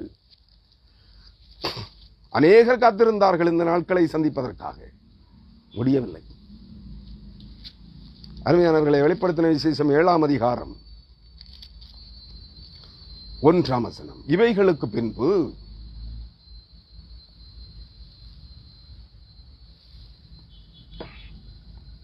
பூமியின் 4 திசைகளிலும் 4 தூதர்கள் நின்று பூமியின் மேலாவது, சமுத்திரத்தின் மேலாவது, ஒரு மரத்தின் மேலாவது பூமியின் காற்று அடியாதபடிக்கு பூமியின் 4 காற்றுகளையும் பிடித்திருக்க கண்டேன். இது என்னன்னு புரியுதா உங்களுக்கு? ஏதாவது வானத்தின் 4 திசைகளிலும் பூமியின் 4 திசைகளிலும் 4 தூதர்கள் நின்று பூமியின் மேலாவது, சமுத்திரத்தின் மேலாவது, மரத்தின் மேலாவது காற்றடியாதபடிக்கு பூமியின் 4 காற்றுகளையும் பிடித்திருக்க கண்டேன். இந்த பூமியின் 4 காற்றுகள் அது இப்பிரபஞ்சத்தின் 4 அந்தகார லோகாதிபதிகள், சாத்தானுடைய சேனை அதிபதிகள் 4 பேர். இப்பிரபஞ்சத்தின் அசுத்தாவிகள், தீய சக்திகளின் காற்றுகள். பூமியின் 4 காற்றுகளை அவர்கள் 4 தூதர்கள் நின்று அந்த 4 காற்றுகளையும் கையிலே பிடித்திருக்கிறார்கள். என்னன்னு தெரியுமா உங்களுக்கு? நீங்கள் அந்த தேவர்களை, அந்த தூதர்களையும், அந்த 4 காற்றுகளையும் பிடித்திருக்கிற தூதர்களையும் இப்பிரபஞ்சத்தின் 4 பெரும் தேவர்கள் என்று வழிபடுகிறீர்கள். உங்களுக்கு தெரியுமா? இது சிவன், பிரம்மா, விஷ்ணு, மகாவிஷ்ணு என்கிற 4 பேராக. ஆனால் நீங்கள் மும்மூர்த்திகள் என்று சொல்லிக் கொள்வீர்கள். இல்லை, ஒருவன் சமுத்திரத்தில் இருக்கிற வலு சர்ப்பத்தின் மேல் பள்ளி கொண்டிருக்கிறான். அவன் யார் தெரியுமா? மகாவிஷ்ணுவா? இல்லை, அவன் சங்கார தூதர்களுக்கு தலைவன். வலு சர்ப்பத்தை கையோடு பிடிப்பதற்காக வந்திருக்கிறவன். அவன் குறிக்கப்பட்ட காலம் வரை வலு சர்ப்பத்தின் மேல் அமர்ந்திருப்பான். அந்த வலு சர்ப்பம் அவனுக்கு மட்டுமே அடங்கும், கட்டுப்படும். நன்றாக நீங்கள் புரிந்து கொள்ள வேண்டும். அவன் தேவனுடைய சிங்காசனத்தை சுமக்கிற 4 ஜீவன்களில் ஒரு முகத்திற்கு சொந்தக்காரன். ஒரு ஜீவன் அவன்.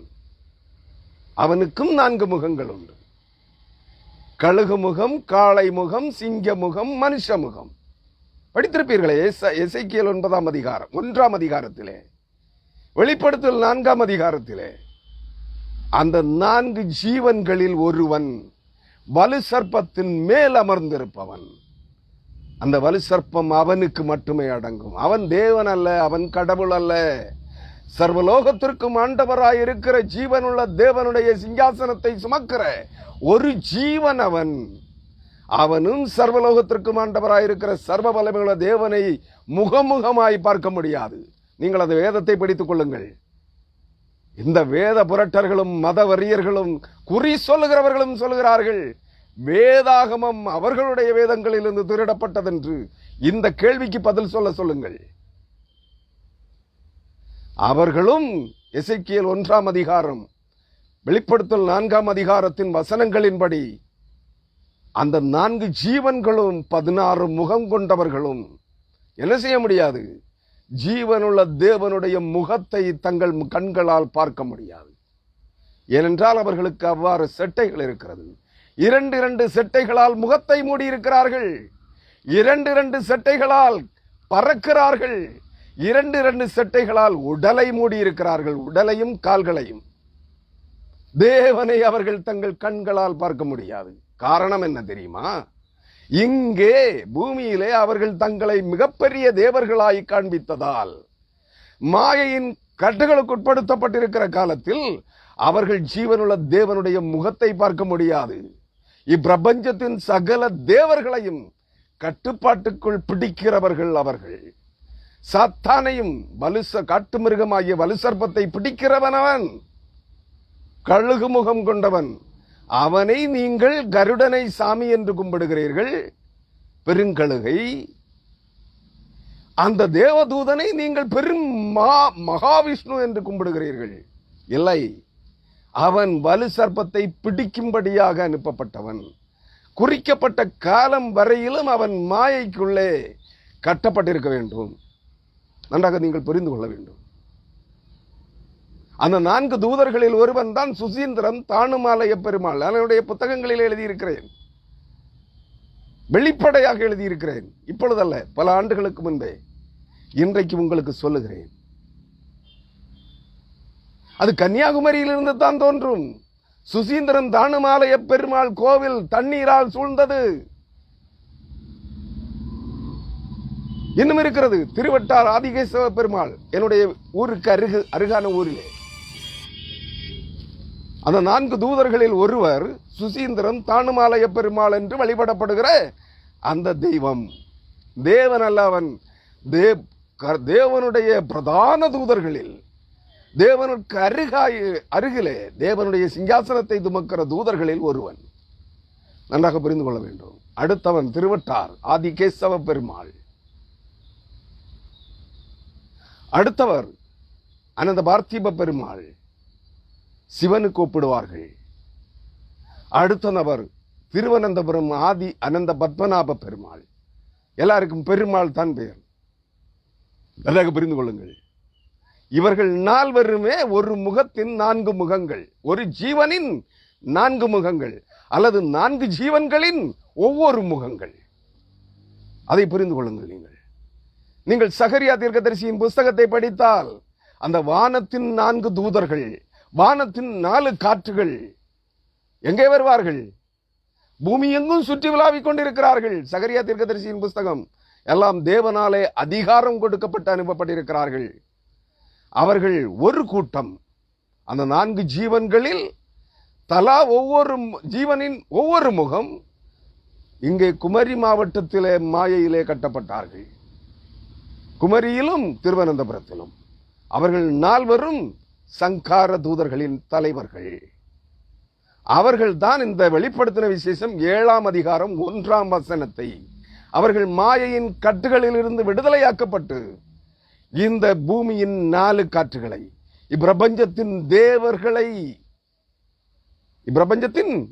தேவர்கள் தேவிகள் என்று, அசுத்த ஆவிகளை அந்நிய தேவதைகளை தேவர்கள் என்று வழிபடுகிறீர்களே, இந்த சாத்தானுடைய சேனைகளை, பூமியில் 4 காற்றுகளையும் அவர்கள் பிடிக்கிறார்கள். நன்றாக புரிந்து கொள்ளுங்கள். எல்லாமே வலு சர்ப்பங்களே. அந்த வலு சர்ப்பங்களை பிடிக்கிறவர்கள் அவர்கள்.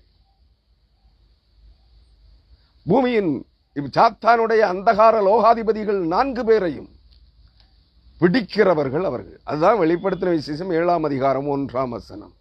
இவைகளுக்கு பின்பு பூமியின் 4 திசைகளிலும் 4 தூதர்கள். அந்த 4 தூதர்களே இங்கே பூமியிலே தேவர்கள் என்று நீங்கள் எண்ணிக்கொண்டிருக்கிறீர்கள். இல்லை, பெருந்தெய்வங்கள் இவர்கள் அல்ல. இவர்களுக்கும் மேலானவர், இவர்களையும் அனுப்பினவர் ஒருவர் இருக்கிறார். அவர்தான் நீங்களும் நானும் ஆண்டவராகிய இயேசு கிறிஸ்து என்று ஆராதித்துக் கொண்டிருக்கிறோம். பிதாவாகிய தேவன் யாவே யெகோவா என்று ஆராதித்துக் கொண்டிருக்கிறோம். அதை நீங்கள் உணர வேண்டும். அருமையானவர்களே, அவர்கள் 4 திசைகளிலும் 4 தூதர்கள் என்று, பூமியின் மேலாவது, சமுத்திரத்தின் மேலாவது, மரத்தின் மேலாவது, காற்றடியாதபடிக்கு பூமியின் 4 காற்றுகளையும் பிடித்திருக்க கண்டேன். அவர்கள் என்றைக்கு அந்த காற்று பிடிக்கப்படுகிறதோ அன்று வானமும் பூமியும் சமுத்திரமும் குலுக்கப்படும். அதை நிறுத்துவதற்குத்தான் தேவன் சொல்லுகிறார். எசேக்கியேல் தீர்க்கதரிசியின் புஸ்தகம், ஆகாய் தீர்க்கதரிசியின் புஸ்தகம் 2ஆம் அதிகாரம், அந்த வசனங்கள் நிறைவேறுவது அந்த நாளிலே. வெளிப்படுத்தல் 7ஆம் அதிகாரம் 1ஆம் வசனம் நடைமுறைப்படுத்தப்படுகின்ற அன்று வானம் குலுக்கப்படும், பூமி குலுக்கப்படும், சமுத்திரம் குலுக்கப்படும். இப்பிரபஞ்சத்தின் அந்தகார சக்திகள் அனைத்தும் பிடிக்கப்படும். சாத்தானும் அவனுடைய சேனைகளும் பிடிக்கப்படும். அசுத்தாவிகள் துரத்தப்படும். சகரியா 13ஆம் அதிகாரம் 1-2ஆம் வசனம். அசுத்தாவிகள் அனைத்தும் துரத்தப்படும். குறி சொல்லுகிற ஆவிகளும் அசுத்தாவிகளும் ஓடி போகும். நன்றாக புரிந்து கொள்ளுங்கள். அந்த நாளிலே கர்த்தர் வருவார். அவர் சொல்லுகிறார், எல்லா ஜாதிகளும் எதிர்பார்த்து கொண்டிருக்கிற கர்த்தர் வருவார். அவர் வந்து எல்லாவற்றையும் நிறுத்துவார். அதான் எசேக்கியேல் 22ஆம் அதிகாரம் 30ஆம் வசனம். நான் பூமியை அழிக்காதபடிக்கு திறப்பிலே நிற்கவும் சுவரை அடைக்கும் தக்கதாய் ஒரு மனுஷனை தேடினேன், ஒருவனையும் காணேன். எசேக்கியேல் 22:30. ஆனால் இங்கே உங்கள் தீர்க்கதரிசிகள், நீங்கள் தேவனுடைய மனுஷர்கள் என்றும் எங்கள் ஆவிக்குரிய அப்பம்மார் என்றும் சொல்றீங்களே, கள்ள ஓநாய்கள். இந்த ஓநாய்கள் சொல்லுகிறார்கள் உங்களுக்காக நாங்கள் திறப்பிலே நிற்கிறோம் என்று. வேதம் சொல்லுகிறது, கர்த்தர் சொல்லுகிறார், பூமியை அழிக்காதபடிக்கு திறப்பிலே நிற்கவும் சுவரை அடைக்கவும் தக்கதாய் ஒரு மனுஷனை தேடினேன், ஒருவனையும் காணேன் என்கிறார். ஆனால் இந்த கள்ள தீர்க்கதரிசிகளின் கூட்டம், கள்ள அப்போஸ்தலர்களின் கூட்டம் உங்களை வஞ்சித்து ஏமாற்றிக் கொண்டிருக்கிறார்கள். நாங்கள் நிற்கிறோம் உங்களுக்காக திறப்பிலே என்று. தேவன் சொல்லுகிறார், ஒரு மனுஷனையும் காணேன் என்று. மண்ணான மனிதனில் ஒருவனும் இல்லை என்கிறார்.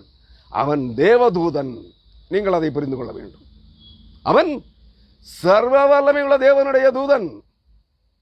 அவர் பரிசுத்த ஆவியானவர், ஜீவனுள்ள தேவனுடைய முத்திரை கோலாகிய பரிசுத்த ஆவியானவரை கொண்டு செயல்படுகிற தூதனாக வருவார். வெளிப்படுத்தல் 7:2. ஜீவனுள்ள தேவனுடைய முத்திரை கோலையுடைய வேறொரு தூதன் சூரியன் உதிக்கும் திசையிலிருந்து ஏறி வர கண்டேன். அவன் வந்து நாம் நமது அந்த 4 தூதரையும் நோக்கி, பூமியையும் வானத்தையும் பூமியையும் சமுத்திரத்தையும் சேதப்படுத்துகிறதற்கு அதிகாரம் பெற்ற அந்த 4 வானதூதர்களையும் பார்த்து சொல்லுகிறான், நாம் நமது தேவனுடைய ஊழியக்காரரின் நெற்றிகளில் முத்திரை போட்டு தீருமளவும்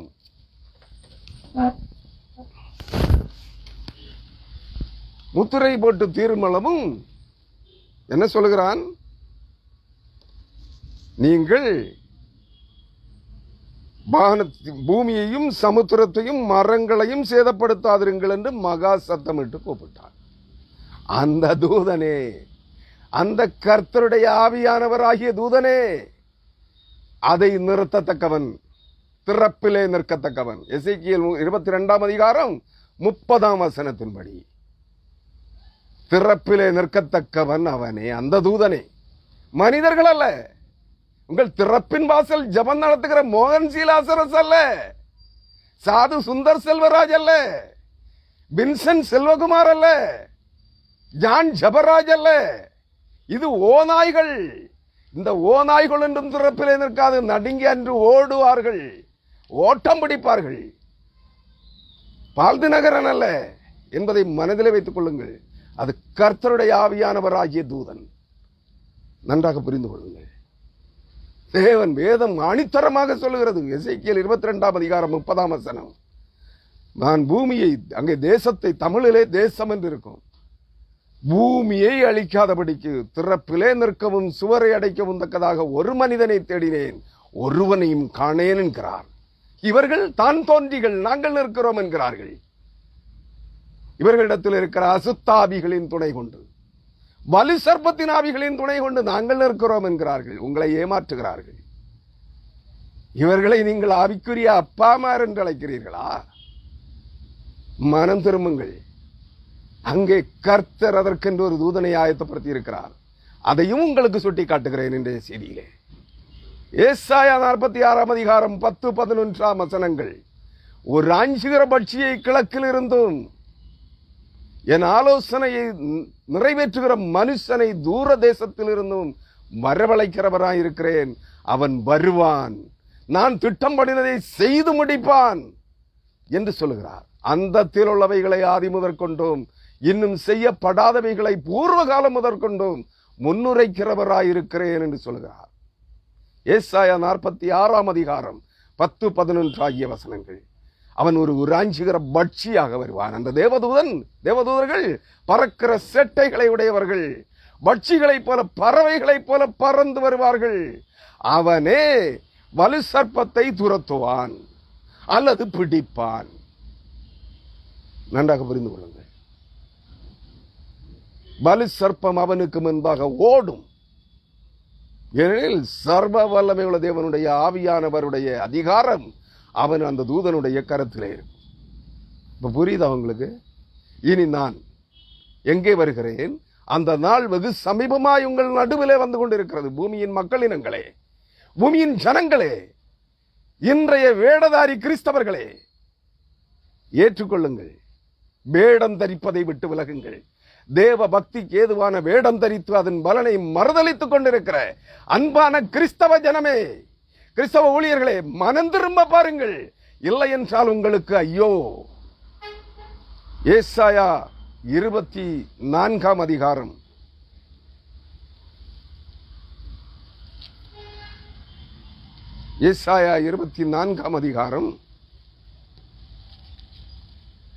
20 வசனம். நான் திரும்ப ஏசாயாவுக்கே வந்துவிட்டேன். ஏசாயா 24 அதிகாரம் 20 வசனம். வெறித்தவனை போல தேசம் தள்ளாடி, தேசம் தள்ளாடும். ஏனென்றால் இந்த பூமியின் 4 அந்தகார லோகாதிபதிகளின் சக்திகள் வானதூதர்கள் 4 பேர்களால் பிடிக்கப்படுகிறது. அந்த வானதூதர்கள் 4 பேரும் இந்த பூமியிலே விக்கிரக தோப்புகளிலே பெருந்தெய்வங்களாய் கட்டப்பட்டிருந்தார்கள். உன்னதமான தெய்வங்களாய். அவர்கள் தேவர்கள் அல்ல, ஆனால் ஜீவனுள்ள தேவனுடைய வடிவ தோற்றங்கள். அவருடைய தூதர்கள், அவருடைய சமூகத்திலிருந்து புறப்பட்டு அனுப்பப்பட்ட தூதர்கள் வானத்தின் 4 காற்றுகளாய், 4 பெரும் தூதர்களாய், பூமியின் 4 காற்றுகளாகிய அந்தகார லோகாதிபதிகளின் சக்திகளை பிடித்து சங்கிலிகளால் கட்டுவதற்காக அனுப்பப்பட்டவர்கள். அவர்களையும் நீங்கள் தெய்வம் என்று வழிபட்டீர்கள். வேத வசனம் கற்றுத்தருகிறது, ஒரு தேவதூதனையும் நீங்கள் வணங்கக்கூடாது, தெய்வமாக ஆராதிக்கக்கூடாது. தேவ தூதர்களே சொல்லுகிறார்கள். நீங்கள் யோவானிடத்திலே சொல்லுகிறார்கள், தானியேலிடத்திலே சொல்லுகிறார்கள், நீ இப்படி செய்யாதபடிக்கு பார், உன்னை போல நானும் ஒரு ஊழியக்காரனே, தேவனுடைய பணிவிடைக்காரனே என்கிறார்கள். ஆனால் நீங்கள் வலுசர்ப்பத்தின் சந்ததிகளே, காட்டு மிருகமாகிய வலுசர்ப்பத்தின் ஆவிகளை பெற்று இந்த தூதர்களை எல்லாம் தெய்வங்களாக வழிபட தொடங்கிவிட்டீர்கள். அதுதான் நீங்கள் செய்த மாபெரும் தவறு. இவர்களில் இங்கே பூமிக்குரிய தேவர்களில் ஒருவனும் தெய்வம் அல்ல, எல்லாரும் கர்த்தருடைய தூதர்களே. விழுந்தார்கள் அல்லது தள்ளப்பட்டார்கள் அல்லது அனுப்பப்பட்டார்கள். நீங்கள் எந்த வார்த்தையை வேண்டுமானாலும் எடுத்துக்கொள்ளுங்கள். அனுப்பப்பட்டார்கள் என்றும் எடுத்துக்கொள்ளலாம், தள்ளப்பட்டார்கள் என்றும் எடுத்துக்கொள்ளலாம், விழுந்து போனார்கள் என்றும் எடுத்துக்கொள்ளலாம். எப்படி வேண்டுமானாலும் எடுத்துக்கொள்ளுங்கள். 20 ஏசாயா 24 அதிகாரம் 20 வசனம். அந்த நாளிலே அவர்கள் பூமியின் 4 அந்தகார சக்திகளையும் கையிலே பிடிக்கின்ற வேளையிலே, சாத்தானும் அவனுடைய சேனைகளையும் பிடிக்கின்ற வேளையிலே, வானம் குலுங்கும், பூமி குலுங்கும், சமுத்திரம் குலுங்கும், வெட்டாந்தரை குலுங்கும், வெட்டாந்தரை நகர தொடங்கும். பூமி நகர்வதை காண்பீர்கள். பூமி அசைந்து நகர்ந்து செல்லுவதை நீங்கள் உணர்வீர்கள். அப்பொழுது தான் உங்களுக்கு பயம் வரும். என்ன, நாம் நிற்கிற பூமி நம் காலடியிலே நகர்ந்து கொண்டிருக்கிறதே என்று. நடக்கத்தான் போகிறது. வெறித்தவனை போல தேசம் தள்ளாடி, ஒரு குடிகாரன், குடிவெறியன், ஒரு ட்ரங்கார்டு, குடித்து வெறித்து நடக்க முடியாதவன் நடக்கிறவன் எப்படி தள்ளாடுவது போல இந்த பூமி தள்ளாடும். பூமி தள்ளாடும். ஒரு குடிலை போல, ஒரு குடிசை, பெருமழை பெருவெள்ள காலங்களிலே, பெருங்காற்றின் காலங்களிலே குடிசைகள் காற்றோடு அடித்து தள்ளப்படும். பெருவெள்ளத்தில் இழுத்து செல்லப்படுவது போல இந்த பூமி தள்ளாடி பெயர்ந்து விழுந்து போகும் என்று சொல்கிறார். காரணம் என்னவாம்? அதன் பாதகம். பாதகம் என்றால் பொல்லாப்பு அல்லது அக்கிரமம், அருவருப்பு, அநீதி அதன் மேல் பாரமாயிருக்கிறது. பூமியின் ஜனங்களுடைய அக்கிரமத்தின் மிகுதியினால் பூமி தள்ளாட தொடங்குகிறது, பூமி குலுக்கப்படுகிறது என்பதை புரிந்து கொள்ளுங்கள். அக்காலத்திலே கர்த்தர் உன்னதமான சேனையை உன்னதத்திலும் பூமியின் ராஜாக்களை பூமியிலும் விசாரிப்பார். அன்றுதான் அவர் தம்முடைய விசாரணையை தொடங்குகிறார். அவன் செய்கைகளுக்கு, அவன் இதயத்தின் நினைவுகளுக்கு, அவன் வாயின் வார்த்தைகளுக்கு, அவன் நடத்தைக்கு, அவனவன் செயல்களுக்கு தக்கதான பலன் அவருக்கு முன்பாக வந்து கொண்டிருக்கிறது. அதைத்தானே வேதம் உறுதி செய்கிறது. அவர் உன்னதமான எந்த தூதர்கள் அக்கிரமம் செய்திருக்கிறார்களோ அந்த தூதர்களை உன்னதத்திலே விசாரிப்பார். அவர்களுக்கு விசாரணை உண்டு. இந்த பூமியிலே மிலிட்டரி, ஒவ்வொரு நாட்டிலும் இருக்கிற இராணுவம் இருக்கிறதே, பாதுகாப்பு இராணுவம். அந்த இராணுவ வீரர்கள் குற்றம் செய்தால் இராணுவ அதிகாரிகளே அவர்களை விசாரிப்பார்கள். இராணுவ கோர்ட்டே அவர்களை நியாயம் விசாரிக்கும். இராணுவ கோர்ட்டே அங்கே அவர்களுக்கு என்ன செய்யும்? தண்டனையை கொடுக்கும். இராணுவ அதிகாரிகளையோ இராணுவ வீரர்களையோ சிவில் நீதிமன்றங்கள் விசாரிக்க முடியாது, உங்களுக்கு தெரியுமே. அதுபோல உன்னதமான சேனை தேவ தூதர்கள் குற்றம் செய்திருந்தால் அவர்களை தேவன் உன்னதத்திலே விசாரிப்பார். பூமியின் ராஜாக்களை, ராஜாக்கள் என்றால் நீங்களும் நானும். நான் ஏற்கனவே ஒரு செய்தியை கொடுத்திருப்பேன். தேவன் தம்முடைய ஜனங்களை ராஜாக்களாகவும் ஆசாரியர்களாகவும் தெரிந்து கொண்டிருக்கிறார். ராஜரீக ஆசாரிய கூட்டமாய் அழைத்திருக்கிறார். அன்பான தேவ ஜனமே, பூமியின் ஜனங்கள் அனைவரும் ராஜாக்களை போல் இருக்கிறார்கள். அதனால் அவர்கள் அக்கிரமம் செய்திருந்தால் அந்த அக்கிரமம், ஏன்னா எல்லா மனுஷனும் அக்கிரமக்காரனாத்தான் வாழ்ந்துகிட்டு இருக்கான். கிறிஸ்தவன் வரை, கிறிஸ்தவ தீர்க்கதரிசிகள், அப்போஸ்தலர்கள், போதகர்கள், பேராயர்கள், போப்பாண்டவர் வரை, கிறிஸ்தவ விசுவாசிகள் வரை அனைவரும் அக்கிரமக்காரர்களே. யாரும் நாங்கள் நீதிமான்கள் பரிசுத்தவான்கள் என்று சொல்லிக் கொள்ள வேண்டாம், நான் உட்பட, என்பதை மனதிலே வைத்துக் கொள்ளுங்கள். அக்காலத்திலே கர்த்தர் உன்னதமான சேனையை உன்னதத்திலும் பூமியின் ராஜாக்களை பூமியிலும் விசாரிப்பார். அவரவர் செய்கைகளுக்கு நடத்தைகளுக்கு தக்க பலன் அவருக்கு முன்பாக உங்கள் மேல் வந்து இறங்கும். யாரும் தப்பி போட முடியாது. நான் பரிசுத்தவான் என்று சொல்லி தப்பித்துக் கொள்ள முடியாது என்பதை புரிந்து கொள்ளுங்கள். அவர்கள் கபியில் அடைக்கப்பட்டு ஏகமாய் கட்டுண்டவர்களாய் சேர்ந்து, அக்கிரமக்காரர்கள் அனைவரும் பூமியின் அக்கிரமங்களுக்கு முடிவு கட்டும்படியாக வருகிறார். அக்கிரமக்காரர்களை அழிக்கும்படியாக வருகிறார். அக்கிரமத்தின் ஆவிகளை சங்கிலிகளால் கட்டும்படியாக வருகிறார். நன்றாக புரிந்து கொள்ளுங்கள். இதை எந்த மனிதனும் செய்ய முடியாது. இவங்க எல்லாம் உங்களுக்கு சொல்றாங்க கட்டவிழ்கிற உபவாசம், கட்டுகிற உபவாசம். என்ன கட்டுறாங்களா? உங்களை கட்டியிருக்கிற பிசாசின் சேனைகளை கட்டவிழ்கிறார்களாம். அந்த பிசாசின் சேனைகளை கட்டுகிறார்களாம். ஒரு நாயையும் இந்த பயல்களால கட்ட முடியாது. அதை முதல்ல புரிஞ்சுக்குங்க. கட்டுகிறவரும் கட்டவிழ்கிறவரும் அவரே. அவர் வருகிறார். அன்னைக்கு எங்க ஓடி ஒழிக்க போறான்னு தெரியல. அதான் அந்த வசனம் சொல்லுகிறது, அப்பொழுது திகிலின் சத்தத்துக்கு விலகி ஓடுகிறவன் படுகுழியில் விழுவான், படுகுழியில் இருந்து ஏறுகிறவன் கண்ணியில் அகப்படுவான். உயர இருக்கும் மதகுகள் திறவுண்டு பூமியின் அஸ்திபாரங்கள் குலுங்கும். அருமையானவர்களே, நான் இந்த வசனத்தை இதுவரையிலும் விவரிக்கவில்லை. இப்பொழுது அந்த வசனத்தை விவரித்து நான் செய்தியை முடிவுக்கு கொண்டு வருகிறேன். எந்த வசனத்தை? ஏசாயா 24 அதிகாரம் 20 வசனம். சாரி, ஏசாயா 24 அதிகாரம் 18 வசனம். அப்பொழுது இந்த காரியங்கள் சம்பவங்கள் சம்பவிக்கின்ற போது கர்த்தர் பூமியை விசாரிக்கும்படியாய் கர்த்தருடைய ஆவியானவர் தம்முடைய பரம சேனைகளோடு வரும்போது அவரவருக்கு அவர் அளிக்கும் பலன் நீதியாய் அவருடைய நியாய விசாரணையில் அவரவருக்கு அளிக்கப்படுகிற போது, அந்த நாள் துவங்குகிற போது, அப்பொழுது திகிலின் சத்தத்திற்கு விலகி ஓடுகிறவன் படுகுழியில் விழுவான், படுகுழியில் இருந்து ஏறுகிறவன் கண்ணியில் அகப்படுவான். உயர இருக்கும் மதகுகள் திறவுண்டு பூமியின் அஸ்திபாரங்கள் குலுங்கும். புரியுதுங்களா? பூமியிலே ஆங்காங்கே வெடிப்புகள் தோன்றும், பெரும் குழிகள் ஏற்படும், உருவாகும், பெரும் பள்ளங்கள் உருவாகும். சமவெளி பிரதேசங்கள் அனைத்தும் பள்ளத்தாக்குகளாய் மாறும். மலைகள் அனைத்தும், குன்றுகள் அனைத்தும் தண்ணீர் தடாகங்களாய் மாறும். ஆச்சரியப்படுவீர்கள். திருவேங்கடமலையில் இருந்து தண்ணீர் பெருக்கெடுத்த போது ஆச்சரியப்பட்டார்கள். அங்கே அது பெருமாளின் சித்து விளையாட்டு என்று சொல்ல தொடங்கிவிட்டார்கள். அவனவன் குறி சொல்ல, நான் அதைத்தான் சொல்லுகிறேன். பள்ளி சப்தமிட்டால் குறி பார்க்கிறவர்கள் பள்ளி சப்தமிட்டு விட்டது,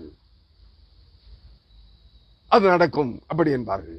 இந்த குறிகாரர்களுடைய பேச்சுக்களை நம்பாதிருங்கள். இது பரமசேனை இந்திரலாகிய தேவனுடைய கர்த்தர், அவருடைய வார்த்தைகளை நான் உங்களோடு பேசிக் கொண்டிருக்கிறேன். நான் கண்ட தீர்க்க தரிசனங்கள் அல்ல இது. நன்றாக புரிந்து கொள்ள வேண்டும். வேதாகமத்தின் தீர்க்க தரிசனங்களை உங்களோடு விவரித்துக் கொண்டிருக்கிறேன். நான் ஒரு நாளும் நான் தீர்க்க தரிசனம் சொல்லலை. நன்றாக புரிந்து கொள்ள வேண்டும். தேவன் எனக்கு கற்றுக் கொடுத்தவைகளை, எனக்கு செய்ய அனுமதித்தவைகளை, அதிகாரம் அளித்தவைகளை நான் உங்களுக்கு வெளிப்படையாக இன்று பேசிக் கொண்டிருக்கிறேன்.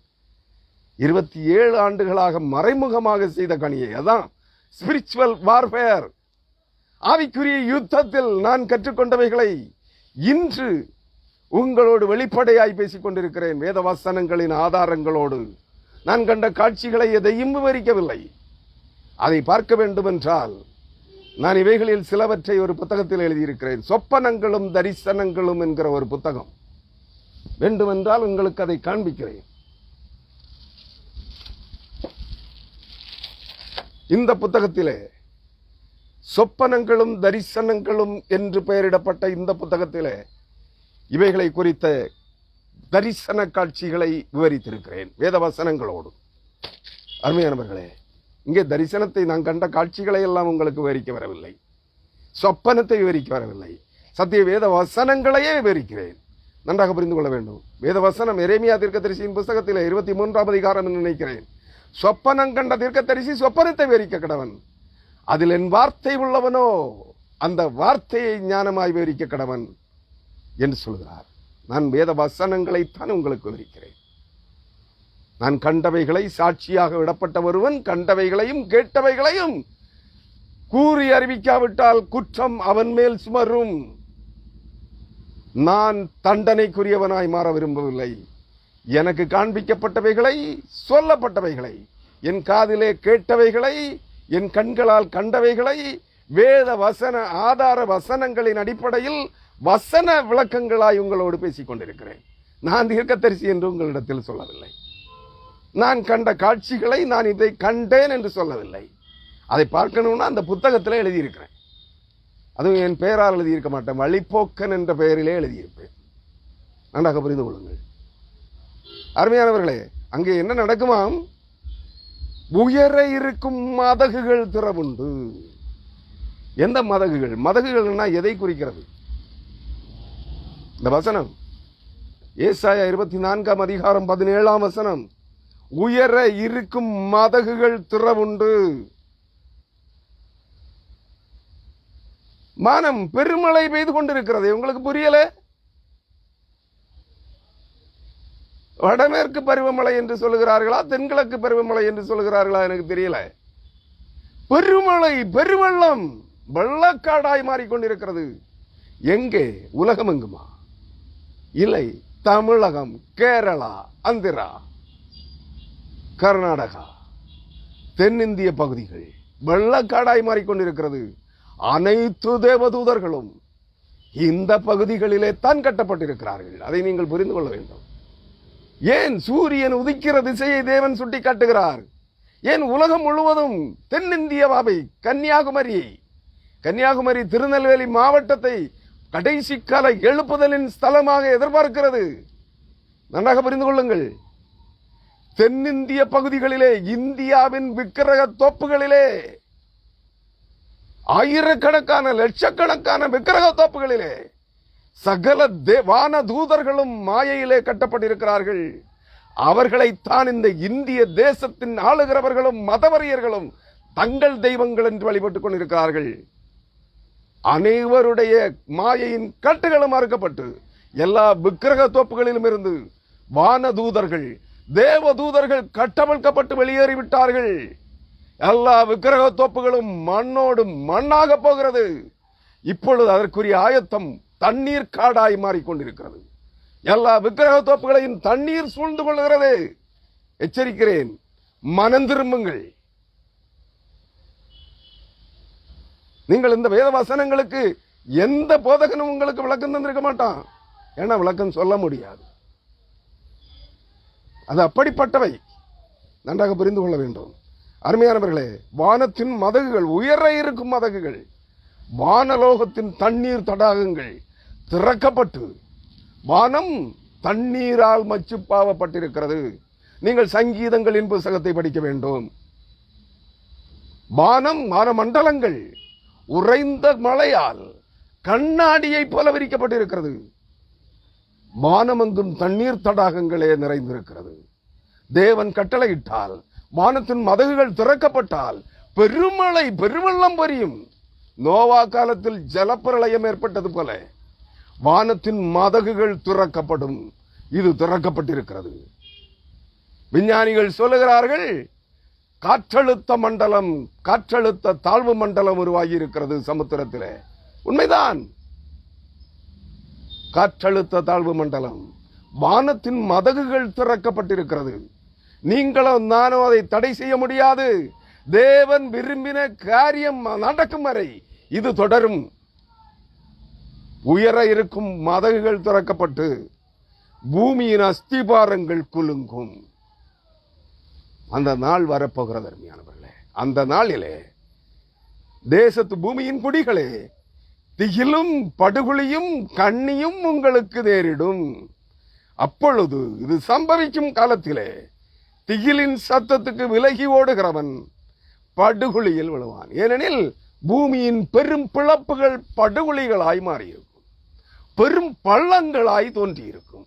தப்பி ஓடுவீர்கள் சமவெளி. இது நன்றாக எங்களுக்கு தெரிந்த இடம்தானே. நான் அந்த மலைமுகட்டிற்கு ஓடி விடுகிறேன். இல்லை, ஓட முடியாது. படுகுழியிலே விழுவீர்கள். படுகுழியிலிருந்து ஏறுகிறவன் கண்ணியில் அகப்படுவான். எந்த கண்ணி? குருவி பிடிக்க வேடன் கண்ணி வைத்திருப்பானே, அதுபோல உங்களுக்கு கண்ணி வைக்கப்பட்டிருக்கும். தப்பித்துக் கொள்ள முடியாது. படுகுழி, திகிலின் சத்தத்திற்கு பயந்து நடுங்கி ஓடுகிறவன் படுகுழியிலே விழுவான். பூமியின் பெரும் பிளப்புகளிலே விழுவான். அதிலிருந்து தப்பி கரையேறி தப்பித்து ஓடுகிறவன் கண்ணியிலே அகப்படுவான். குருவி பிடிக்கிறவன் வைக்கிற கண்ணி போல சாத்தானுக்கும் அவனுடைய சேனைகளுக்கும் கர்த்தர் கண்ணி வைத்திருக்கிறார். அந்த கண்ணியிலே பிடிக்கப்படுவார்கள். உயர இருக்கும் வானங்கள் திறவுண்டு, அதான் மழை, பெருமழை, பெருவெள்ளம், வரலாறு காணாத வெள்ளம். மலைமுகடுகள் ஆறுகளாய் பாய்ந்தோடுகிறது. வெளிப்படுத்த ஏசாயா 35 அதிகாரம் அது என்ன சொல்லுகிறது தெரியுமா?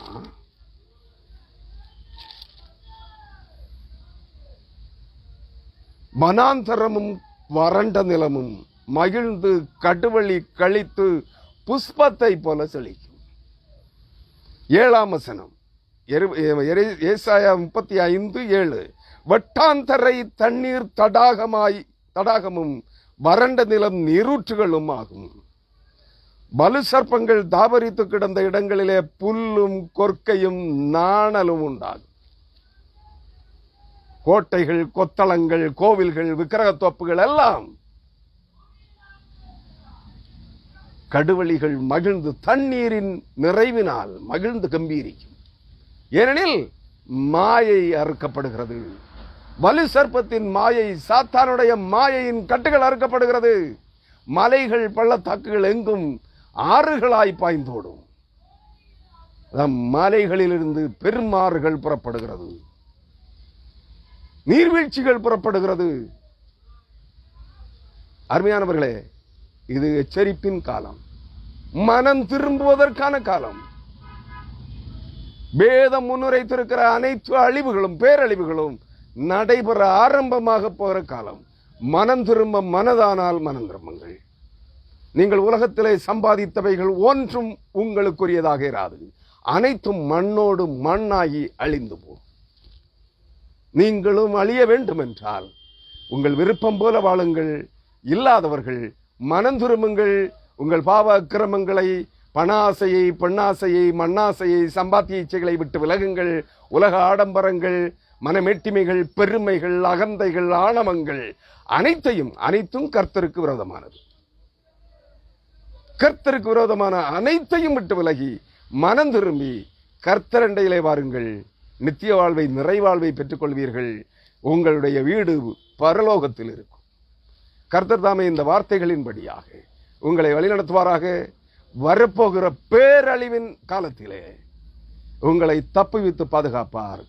நீங்கள் பேரழிவின் வான முழக்கங்களையோ, வானமும் பூமியும் சமுத்திரமும் வெட்டாந்தரையும் குலுங்குவதை பார்த்து பயந்து நடுங்கி திகிலடைய மாட்டீர்கள். பயப்படாதே, உங்கள் தேவனாகிய கர்த்தர் உங்களோடு இருக்கிறார் என்று விசுவாசிக்கிறவர்கள் யோசுவாவோடு சொன்னது போல, நான் மோசேயோடு இருந்தது போல உன்னோடும் இருக்கிறேன். பயப்படாதே, திகையாதே, கலங்காதே, நான் உன் தேவன் என்று சொல்லுகிறவர் உங்களோடு இருக்கிறார். உண்மையான கிறிஸ்தவ விசுவாசிகளே, விசுவாசியுங்கள். பயந்து நடுங்குகிறீர்கள் என்றால் உங்களிடத்தில் கர்த்தர் இல்லை, கர்த்தருடைய ஆவியானவர் இல்லை, கர்த்தருடைய வார்த்தைகள் உங்கள் இருதயத்தின் ஆழத்திலே இல்லை. வெளி வேடதாரிகளாய் வாழ்ந்து கொண்டிருக்கிறீர்கள். வாய் நிறைய அல்லேலியா, ஸ்தோத்திரம், பிரைஸ் தி லார்ட், ஆமென் சொல்லிக் கொண்டிருக்கிறீர்கள். உங்கள் இருதயங்கள் வெற்றிடங்களாயிருக்கிறது. உங்கள் இருதயங்களை திறந்து கர்த்தருக்கு கொடுங்கள். மனம் திரும்பி கர்த்தரண்டை வாருங்கள். கர்த்தர் உங்களை தண்டியாமல் விடமாட்டார். மட்டாய் தண்டித்து, சிட்சித்து, சீர்படுத்தி, சுத்திகரித்து வழி நடத்துவார், மீட்டுக் கொள்ளுவார். தம்முடைய பிள்ளைகளாய் கர்த்தருடைய சமூகத்தில் மனம் திரும்பி வருவதற்கு பாருங்கள். மனம் திரும்புங்கள், அப்பொழுது ரட்சிக்கப்படுவீர்கள்.